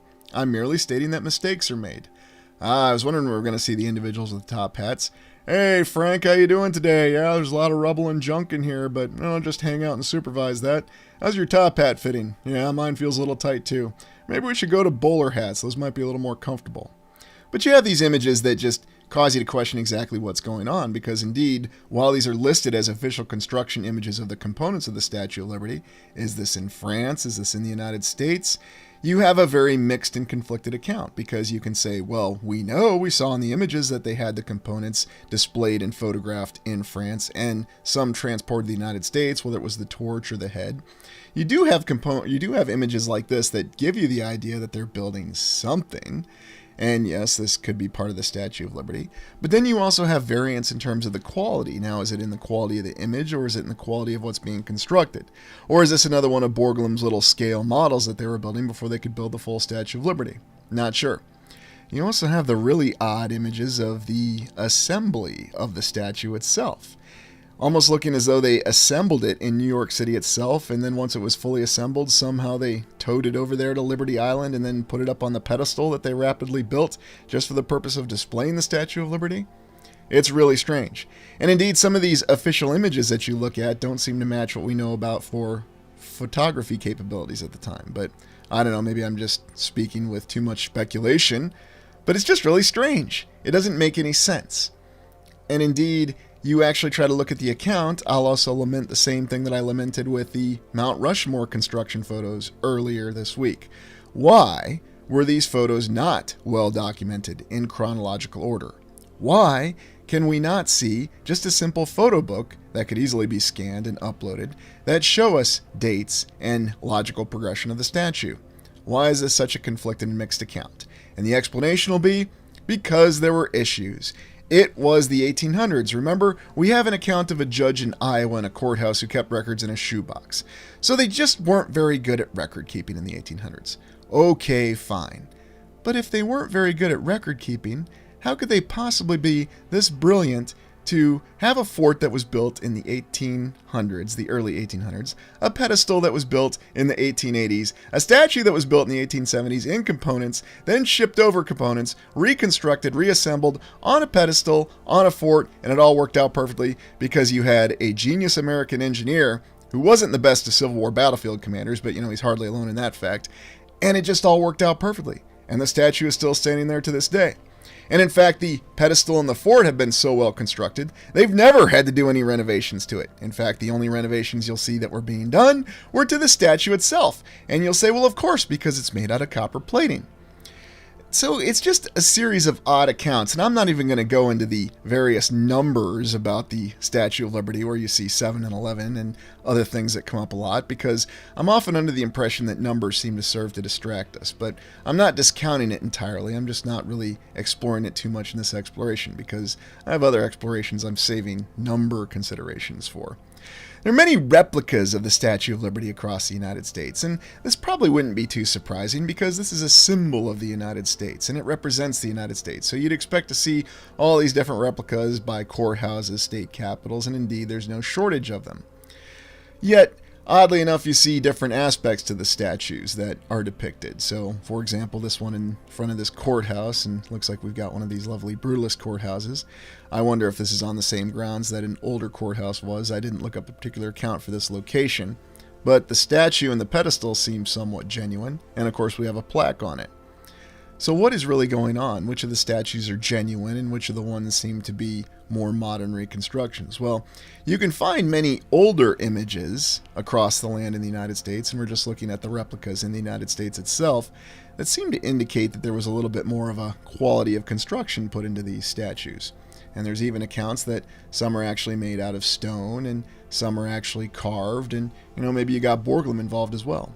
Look at the contrast, though, in this particular image with the courthouse that this one's by, and tell me what you see here. You see this aspect a lot when you consider the differences in construction and the quality that was put in the effort in it. And you can just see it in the image, and of course, if you could go visit it and you're allowed to touch it, you can interface with it and get a better idea. You even have some statues or replicas of the Statue of Liberty that are found within the courthouses itself because smaller versions of them are made. And again, this would make sense within the mainstream account because the Statue of Liberty represents the United States, and like we said, every state capitol, courthouse, city hall, administrative and municipal building across the United States would want to depict the Statue of Liberty. What I find interesting, though, is there seems to be quite a variance. In other words, there's different models and different depictions of the Statues of Liberty, or what we're told are affiliated as the Statue of Liberty. And then, of course, there's many different benefactors who will suddenly provide these statues. Also, oddly enough, you have some that seem to be on pre-existing obelisks or columns or some other object that's already there, and they just decided to park a statue on top of. I mean, I guess it makes kind of sense, and it also rhymes with the account of the main Statue of Liberty that we have in Liberty Island in New York City.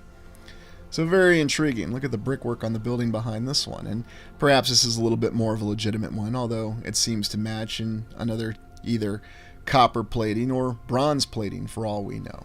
And believe it or not, that seems to be the way many statues are made across the land, and that seems to reflect a capability that we could believe is in our current era civilization. With the faith and courage, the Boy Scouts of America. And you'll find the Boy Scouts of America are supposedly responsible for dedicating many copies of the Statue of Liberty in many of the courthouses. And you'll find no shortage of plaques that'll tell you exactly what you're supposed to think and what you're supposed to know behind them. So what to make of all this? It's hard to say. It seems to be quite a conflicted account. It seems to be as though we're given the notion that, yes, this is the symbol of the United States. Don't ask any more questions behind it. It was a gift from the French, and they even said it in Ghostbusters 2. Remember, the Statue of Liberty, she's French. Yes, of course. Isn't that a lovely courthouse building that we have there? It might have been one that we've explored before. But that's where you'll see all these in front of, and yet Liberty looks a little different in that depiction as well. Yes, of course, there's even one at the Iowa State Capitol, and it was dedicated by the Boy Scouts of America, because why wouldn't we have a Statue of Liberty at the Iowa State Capitol? But then I always wondered, in the Soldiers and Sailors column, which they built in the late 1890s, why didn't they put a Statue of Liberty on top of that? Oh, no. We have a different statue of Victory we're going to put on the column, not the Statue of Liberty. You also have replicas of the Statue of Liberty that are across the land, not just in the United States, and I was rather intrigued to realize just how prevalent this statue is across the land. You'll find examples in Spain and Brazil, and we'll look at some specific locations that might be surprising to us as well, but I was rather shocked to realize that, yes, in Brazil, apparently the Statue of Liberty is quite a mainstay there, and it looks to be the same depiction, and look at that, they even have a nice replica of the pedestal, too. Boy, they went all out there. Just need the star for it. Yes, of course, there'd be one in Ukraine. This is an interesting look at a more relaxed Lady Liberty there, with some glorious onlookers there that are relaxing with her, and they're all having a grand time. But everywhere you look, you see replicas of the Statue of Liberty, and I had no idea just how far and across the land the Statue of Liberty really was. Now, oftentimes in the official account, we're told that many other nations have resented the United States over the years. Or is it just as Alistair Cook said, they simply want to replicate the United States materialism, such as China? Yes, even in China, they have a copy of a Statue of Liberty, which is supposedly above a tomb here. I don't know what to make of that. Then you think about all the other locations that you have it in where you wouldn't expect to see a Statue of Liberty. I like this two-handed pose here, like she's guiding an airplane. Here we have one in Israel. Certainly didn't expect to see a Statue of Liberty in Israel. Or how about Japan, land of the rising sun? Yes, we're going to build a Statue of Liberty here. Maybe MacArthur directed it, I don't know. And in Denmark, they got one made out of Lego. Well, you got to give them credit there in Denmark. Of course it'd be made out of Lego there. Actually, I think that's a pretty cool concept. It'll probably last longer too. And wherever you have the replicas, whether it's back in Vegas or across the land, and here you have this one made by Salvador Dali, famous artist who very nearly played the Emperor in the Dune movie by Alejandro Jodorowsky. We've got one in the United Kingdom, and they're just so widespread. So what exactly is really the story behind it? It seems to be a very reinforced notion that we are supposed to embrace this symbol of liberty. Indeed, it's in the title. We're enlightening liberty across the land. And that's what the Statue of Liberty is. It's a powerful symbol. But does it have a different purpose? And what's really the story behind the pedestal and the star fort formation? Well, let's take a look at our 5 eras theory, and I'm going to give you what I think the Statue of Liberty may be. I believe that what we have here is a structure that does actually have different components that shows different eras. Indeed, the star fort, or Fort Wood, being from the 3rd era, which is what we speculate is when the star fort builders were.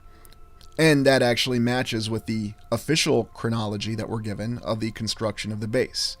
But that's why that base is so well constructed and why it stood up all this time, and why you could add different aspects to it. The pedestal likely being from the 4th era, or the civilization that directly preceded ours, that we refer to as Tartaria, simply as a reference term on this channel. And then very likely the statue itself was indeed constructed perhaps in the early 5th era, or maybe in a transition period between the 4th and the 5th era.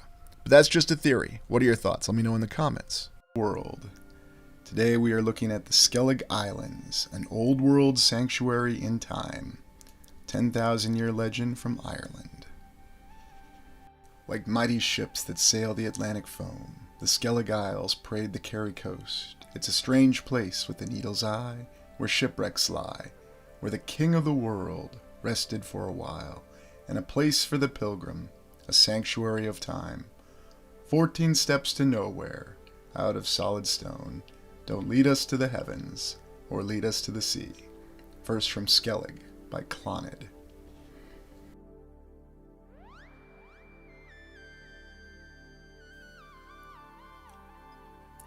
So I wanted to start the video by sharing the Clonid song called Skellig, because I believe that there are clues within that song that overview the Skellig Islands, especially Great Skellig, which we'll be looking at closely, but we need to talk about both of them to have an understanding about how remarkable they are.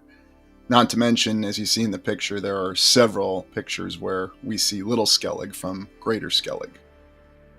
But that song really alludes to the mystery of the Skellig Islands, and even the mainstream agrees that there is somewhat of a mystery about them. And in the interest of examining all perspectives, this channel will look at what the mainstream tells us about the Skellig Islands. The Skellig Islands, once known as the Skellocks, are 2 small, steep, and rocky islands lying about 13 kilometers, 8 miles west of Bolus Head on the Iveragh Peninsula in County Kerry, Ireland. And for all of my Irish, UK, Scottish viewers, I apologize for issues with the pronunciations. I'm not up on my Gaelic to English, so by all means in the comments, if you want to correct pronunciations, please do. It's been a long time since I've been there. The larger of the 2 is Skellig Michael, also known as Great Skellig, which together with Little Skellig is at the center of a 364 hectare or 899 acre important bird area established by Birdwatch Ireland in 2000. Skellig Michael is also famous for an early Christian monastery that is a UNESCO World Heritage Site, and therefore it gains extra attention and interest from us. Little Skellig, the smaller of the 2 islands, is Little Skellig. It is Ireland's largest northern gannet colony with almost 30,000 pairs and is closed to the public. It is also one of the world's largest northern gannet colonies and is of international importance. The island is 134 meters or 440 feet tall, and is approximately 1.5 kilometers 1 mile east-northeast of Skellig Michael. Well, based on that, let's take a look at Skellig Michael. Skellig Michael, also called Great Skellig, is a twin-pinnacled crag 11.6 kilometers 7.2 miles west of the Iveragh Peninsula in County Kerry, Ireland. The island is named after the Archangel Michael, with Skellig derived from the Irish language word Skellig, meaning a splinter of stone. Its twin island, Little Skellig, is smaller and inaccessible. Landing is not permitted. The two islands rose 374 to 360 million years ago during a period of mountain formation. Yes. How is it we have such certainty for what happened hundreds of millions of years ago? For some reason we do. Okay, look, I'm going with the mainstream account here, and I'm going to relate it. So, excuse me. Later they were separated from the mainland by rising water levels. Skellig Michael consists of approximately 22 hectares, 54 acres of rock, with its highest point, known as the Spit, 714 feet above sea level, or 218 meters. The island is defined by its twin peaks and intervening valley, known as Christ's Saddle, which make its landscape steep and inhospitable. It is best known for its Gaelic monastery, founded between the 6th and 8th centuries, and its variety of inhabiting species, which include gannets, puffins, a colony of razorbills, and a population of approximately 50 gray seals. Amazing biodiversity on a mountain island. The island is of special interest to archaeologists, as the monastic settlement is in unusually good condition. Wonder why that is. The rock contains the remains of a tower house, a megalithic stone row, as if you can't see why this island would have so much interest for us in our explorations, and a cross-inscribed slab known as the Wailing Woman. The monastery is situated at an elevation of 170 to 180 meters, 550 to 600 feet. Christ's Saddle at 129 meters, 422 feet, and the Flagstaff area at 37 meters, 120 feet above sea level.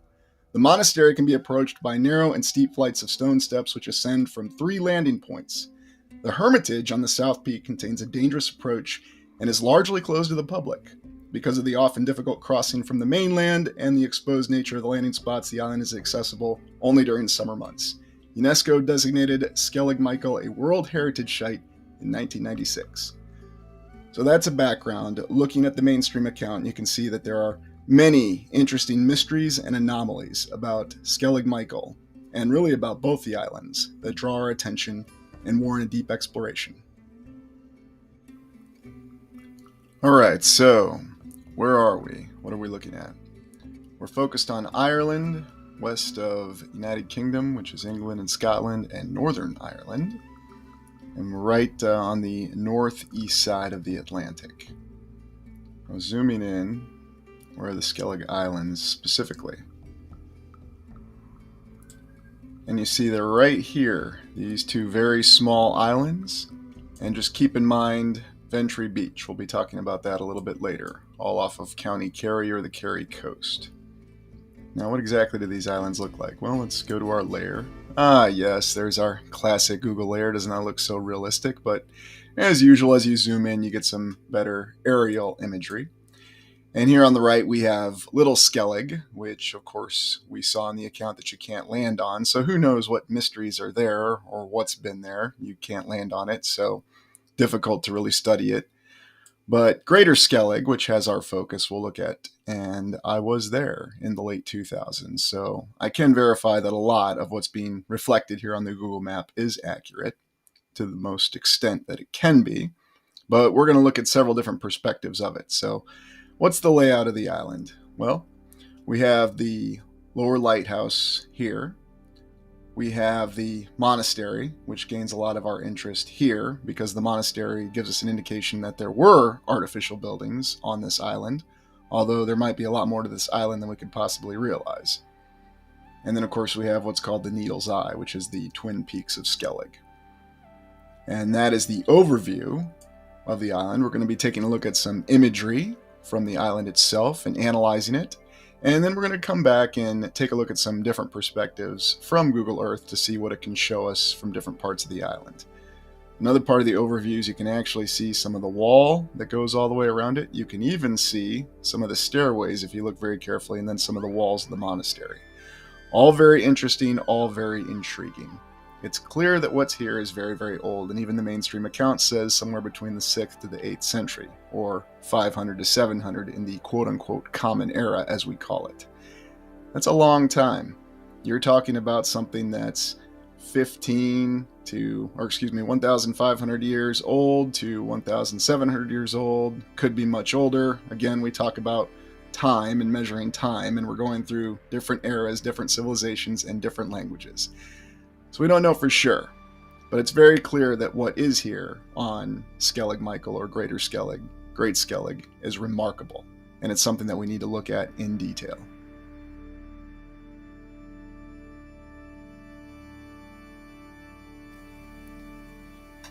So let's begin the exploration of Greater Skellig by looking at some photos and seeing what we have. In this initial photo, we have an overview of the monastery. And you can see one of the peaks right there on the left. The monastery is very remarkable. We have some domed buildings that were supposedly built by monks hundreds or over 1,000 years ago, depending on what timeline you want to go with. You have the carved stairs. We'll zoom in and take a closer look. But just amazing detail on this wall, made of all these small stones, and yet so much symmetry to these walls once they were put together. And then, of course, you even see this step concept to some of these stone huts or domes or whatever you want to call them. You won't see a monastery that's built like this really anywhere else. You'll see stone structures, and they may try to attribute it to other monasteries or other original builders, but just the detail that goes into this overall monastery, I think, is remarkable. And you look over here and you almost see what appears to be sort of a pyramid structure. I don't know if I'd say it's a full pyramid, but it definitely has those sloping angles on it. And the other intriguing aspect is when you look at the overall rock, and you have to remember that they built this on a mountain of rock, supposedly. This remarkable, beautiful monastery. And just seeing what remains of it, there is just something breathtaking and something that defies imagination about it. It's almost as though you're on another world. Which is ironic that I say that, because the filming location of the Star Wars movies, both The Last Jedi and The Force Awakens, the scenes featuring Mark Hamill, Luke Skywalker, were filmed here. And I have to give credit to filmmaker Rian Johnson in the fact that he managed to make this beautiful, inspiring place seem very dull and drab and depressing. That's a real feat of filmmaking there. But back on the topic, you also see some very amazing edges on this. Now, is this natural? Is this something that was carved out by the monks? Well, it's hard to say. And just thinking about the whole concept of these monks living on this island all by themselves, how did they sustain themselves? Well, they ate puffins, maybe they ate seals, and then maybe they ate moss and lichen off the rocks. They'd probably try to tell us that. I'm joking about that last part. And then, of course, what about water? Well, they just collected rainwater. Okay. It's always interesting when you think about the logistics of what it would have been to maintain this settlement. And the other interesting aspect, and probably the most interesting aspect, is just the stairs. The detail and the effort it would have taken to get all these stairs carved out and made. Quite remarkable and quite fascinating. And it's interesting when you think about the fact that the walls themselves and the domes or the huts just seem like they were once more of a solid structure that's just eroded over time. It gives you that impression, and that's my impression. That's what I'm sharing from actually being on the ground. Moving on, this is from the monastery, and it's a view of Little Skellig from Skellig Michael, or Great Skellig. And here you have this amazing arch, and you can see some of the stonework a little more closely. Now, this is where you really get on that dividing line between what's artificial and what's natural. And if you look at these stones, you could be forgiven for thinking a lot of these are natural. They appear natural. Well, this is the erosion of time. This is exposure to the elements. So it goes back to that question as to how old the island really is. How old is this structure? And you look at how these stones have eroded over time, and yet when you look at them from a distance, the symmetry and the angles is remarkable. Every aspect of it, you can see there was fine detail. Now we can explain this by saying, Well, this monastic order, they were there for a long time, and this is what they focused on. This is how they showed their piety, by dedicating all their efforts to building this amazing structure. And then they had this amazing keyhole view that they decided to put in with this beautiful arch that they somehow carved with whatever implements they had available at the time, or formed or shaped it, so they could have a perfect view of little Skellig out the doorway in the morning. It's a remarkable, breathtaking view, and whether it's a sunny day, it's a cloudy day, or it's raining, you are always inspired whenever you're on Great Skellig. Now, this is a close-up of some of the larger rock formations, supposedly, of the mountain. And yet again, you see these amazing straight angles. And this reminds me of what I've seen in Castle Rock, any one of the Castle Rock locations across the United States, although I'm referring to the Castle Rock that I saw in Wisconsin. But you have these horizontal lines that are very straight, and you can see it in the rocks, and some of the vertical lines. And then down here are these some of the rocks that the monks built with this. Well, this is where the line gets really, really blurred. It's hard to tell what's natural, what's artificial.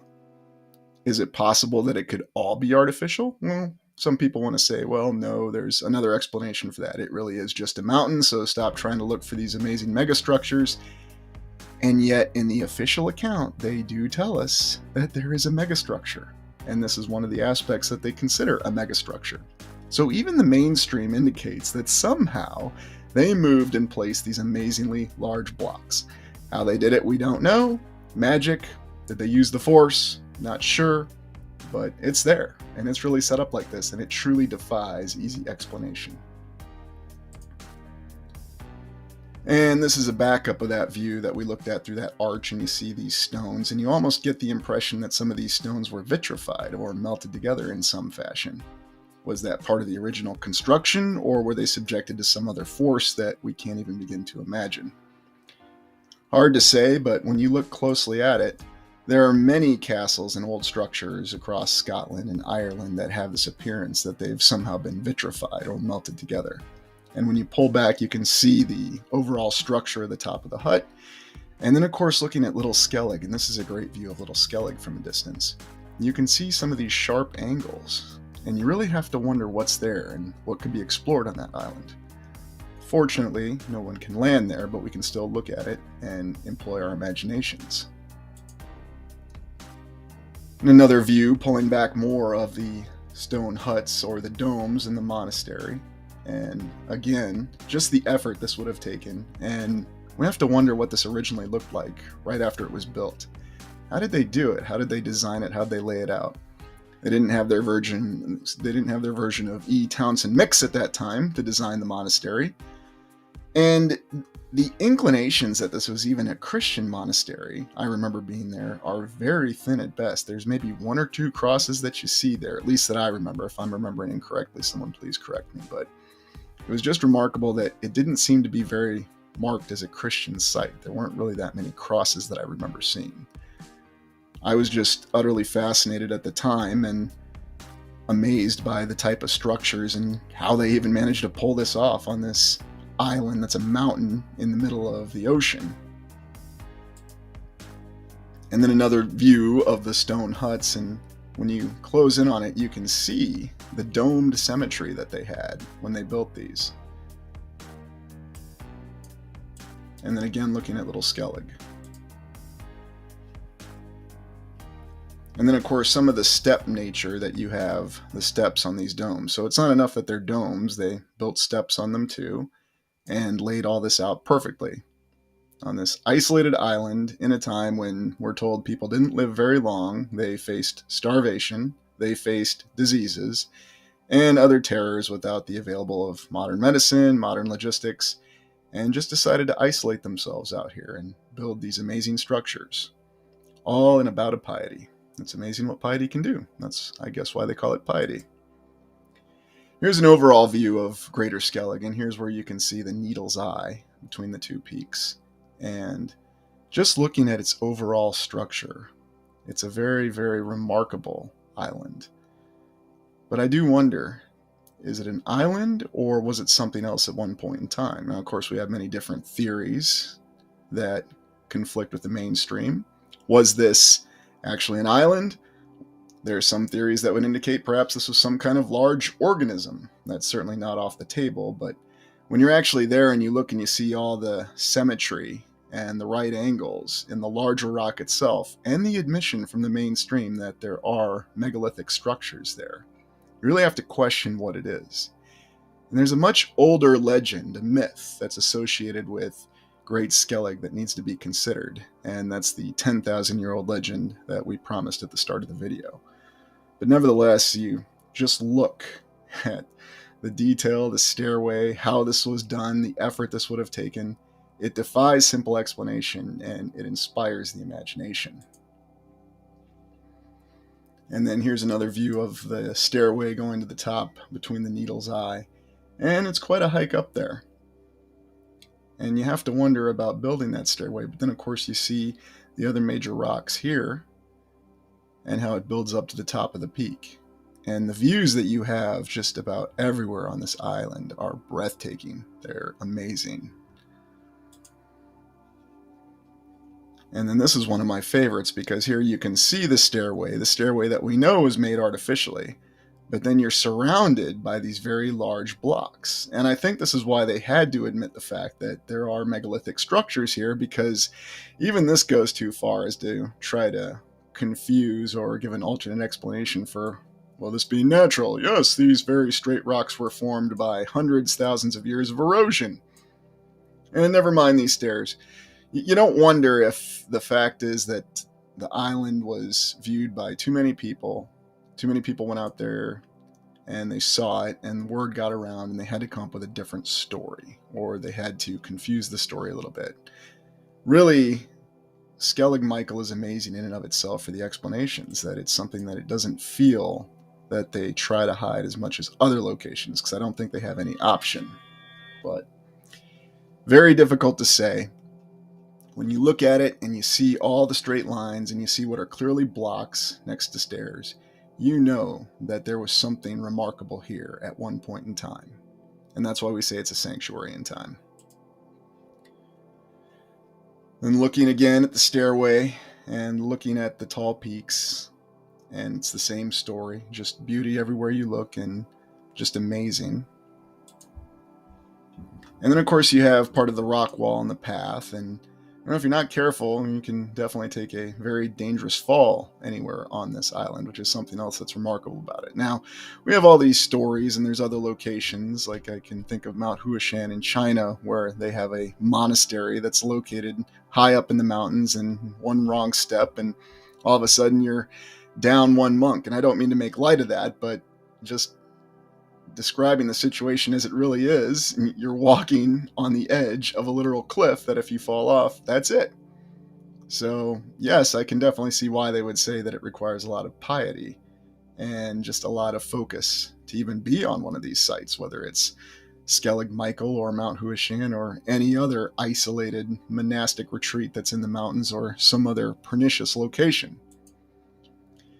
This is not Skellig Michael. This is Giant's Causeway.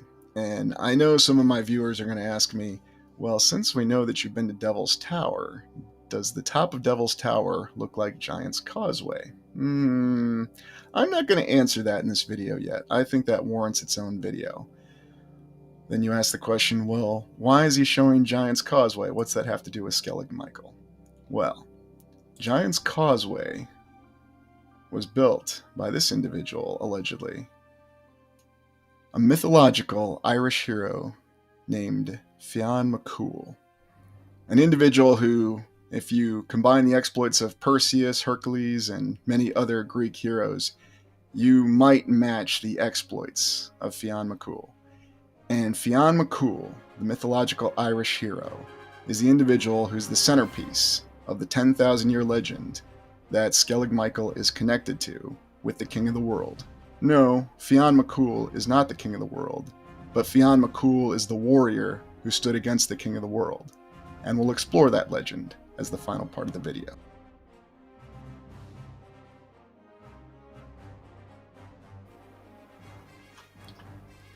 Who is Fionn McCool? Well, this is an Irish mythological hero, and there is no way I'm going to be able to do justice to this myth without taking hours to talk about it. So this is just a brief overview and to discuss how this plays into our exploration of Greater Skellig. Great Skellig. Fionn McCool. Fionn McCool, often anglicized Finn McCool or Maccool, is a hero in Irish mythology as well as in later Scottish and Manx folklore. He is the leader of the Fianna bands of young roving hunter warriors, as well as being a seer and a poet. He is said to have a magic thumb that bestows him with great wisdom.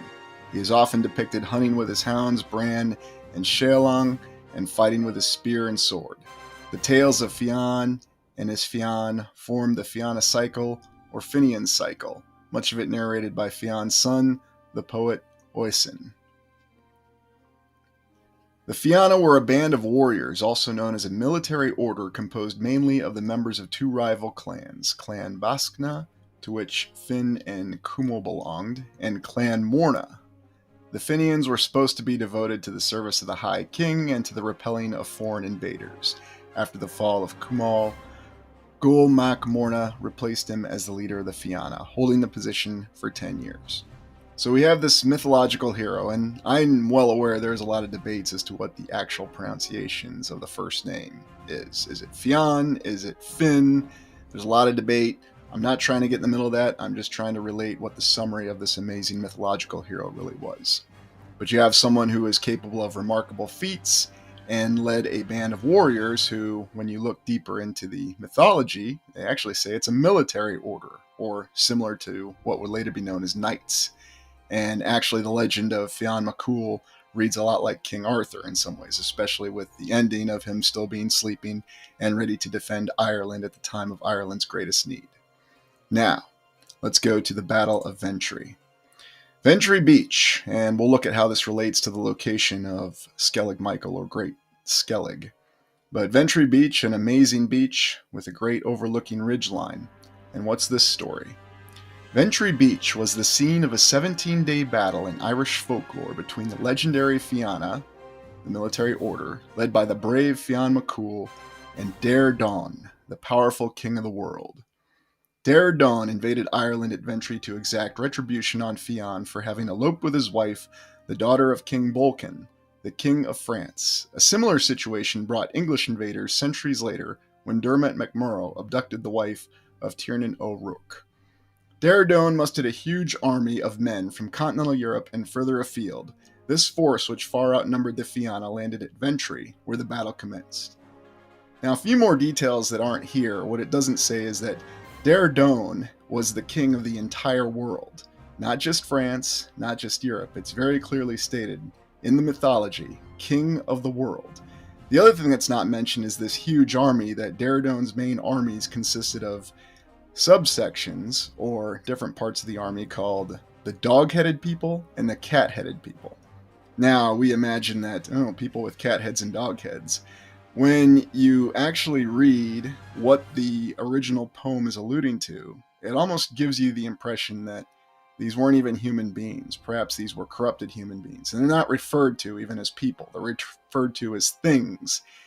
And it's amazing with the mythology that these armies of things actually helped Dare Dawn conquer the entire world, except for Ireland. And Ireland was the only land within the Greater Lands that were not under his sovereignty. And that was the other casus belli of this invasion. The battle raged for 17 days, and other Irish armies arrived in Ventry to assist their countrymen. The invaders were getting the better of the Fianna until the son of the King of Ulster arrived with an army of boys. This timely intervention prevented the defeat of the Fianna, although the Ulstermen were all eventually killed during the exchanges. So, very bloody battle. Great image there of Fionn McCool. Next to arrive were the Tuatha Dé Danann, a people with supernatural powers who had themselves invaded or arrived in Ireland, in County Leitrim. Their arrival allowed the Fianna to rest and recuperate for a day, whilst the Dé Danann took up the fight. The following day, the Fianna regained momentum on the battlefield and turned the tide in their favor. The Tuatha Dé Danann, they bear study in and of themselves, and are a remarkable people, supposedly with supernatural powers, and their story is quite interesting too, in the fact that they went north in some land way beyond anything that the world knew at that time, and somehow they had acquired supernatural powers. Although it's interesting when you look into details about them, they bear study in and of themselves. Fion's son Oisin, later to depart to Tir na Nog, the land of the forever young, faced off with King Bolkan during the exchanges and vanquished the French king. On the 17th day, Fion slayed the Greek Amazon warrior Ogamok, and then slayed Daredon. With this, the invaders lost heart, admitted defeat, and took flight. Kale, a young Fianna warrior who had distinguished himself every day in battle, was drowned whilst pursuing his enemies into the sea. His wife, Cred, a Tuatha De Danann woman who was at Ventry to tend the wounded soldiers, was heartbroken to see her dead husband being carried shoulder high back to camp. Cred lay down beside Kale in his grave and died from a broken heart. The two were then buried together. Instead of celebrating their greatest military victory, the Fianna were left heavy-hearted for the losses they had suffered. Many local place names take their name from the battle, including Glen Bolkan and a boggy area known as Gwen de Trenhair, I'm sure I'm slaughtering that pronunciation, or the Slaughter of the Mighty Men. Many burial cairns have been recorded in and around Ventry, which some depict as evidence of a great loss of life having occurred in the area, and some basis, in fact, for the battle. So this is a remarkable account. A single nation that resisted the King of the World and the combined armies of the King of the World. It's also interesting to note that Fionn MacCool appealed to what they called the High King of Ireland at the time for help, and the High King of Ireland was not fond of Fionn MacCool and denied him help. So, remarkable account of the battle. Let's take a look at what the geography of this battle would have been and how it relates back to Great Skellig.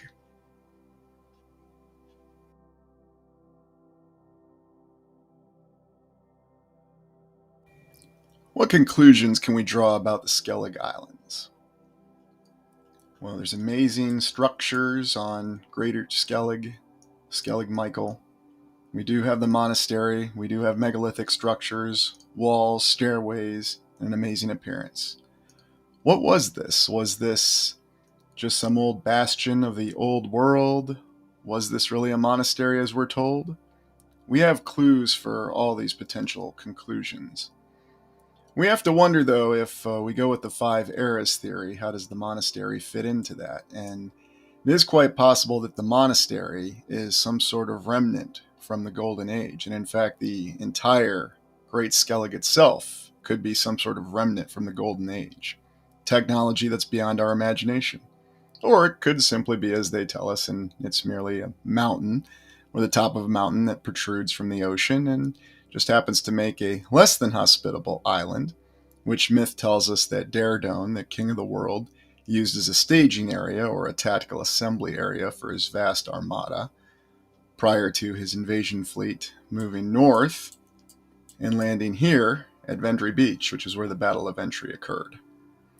Many interesting theories, and this is why the Skellig Islands are a remarkable place, why they are a mystery from whatever perspective that we have, and there are many questions that we need to continue to ask and explore, because understanding what happened here is the key to understanding our true history and understanding who we are, and that's how we'll restore the world. Well, thank you for joining me today. Please ask questions, continue to explore yourself, and you'll restore the world. Please like, comment, and subscribe.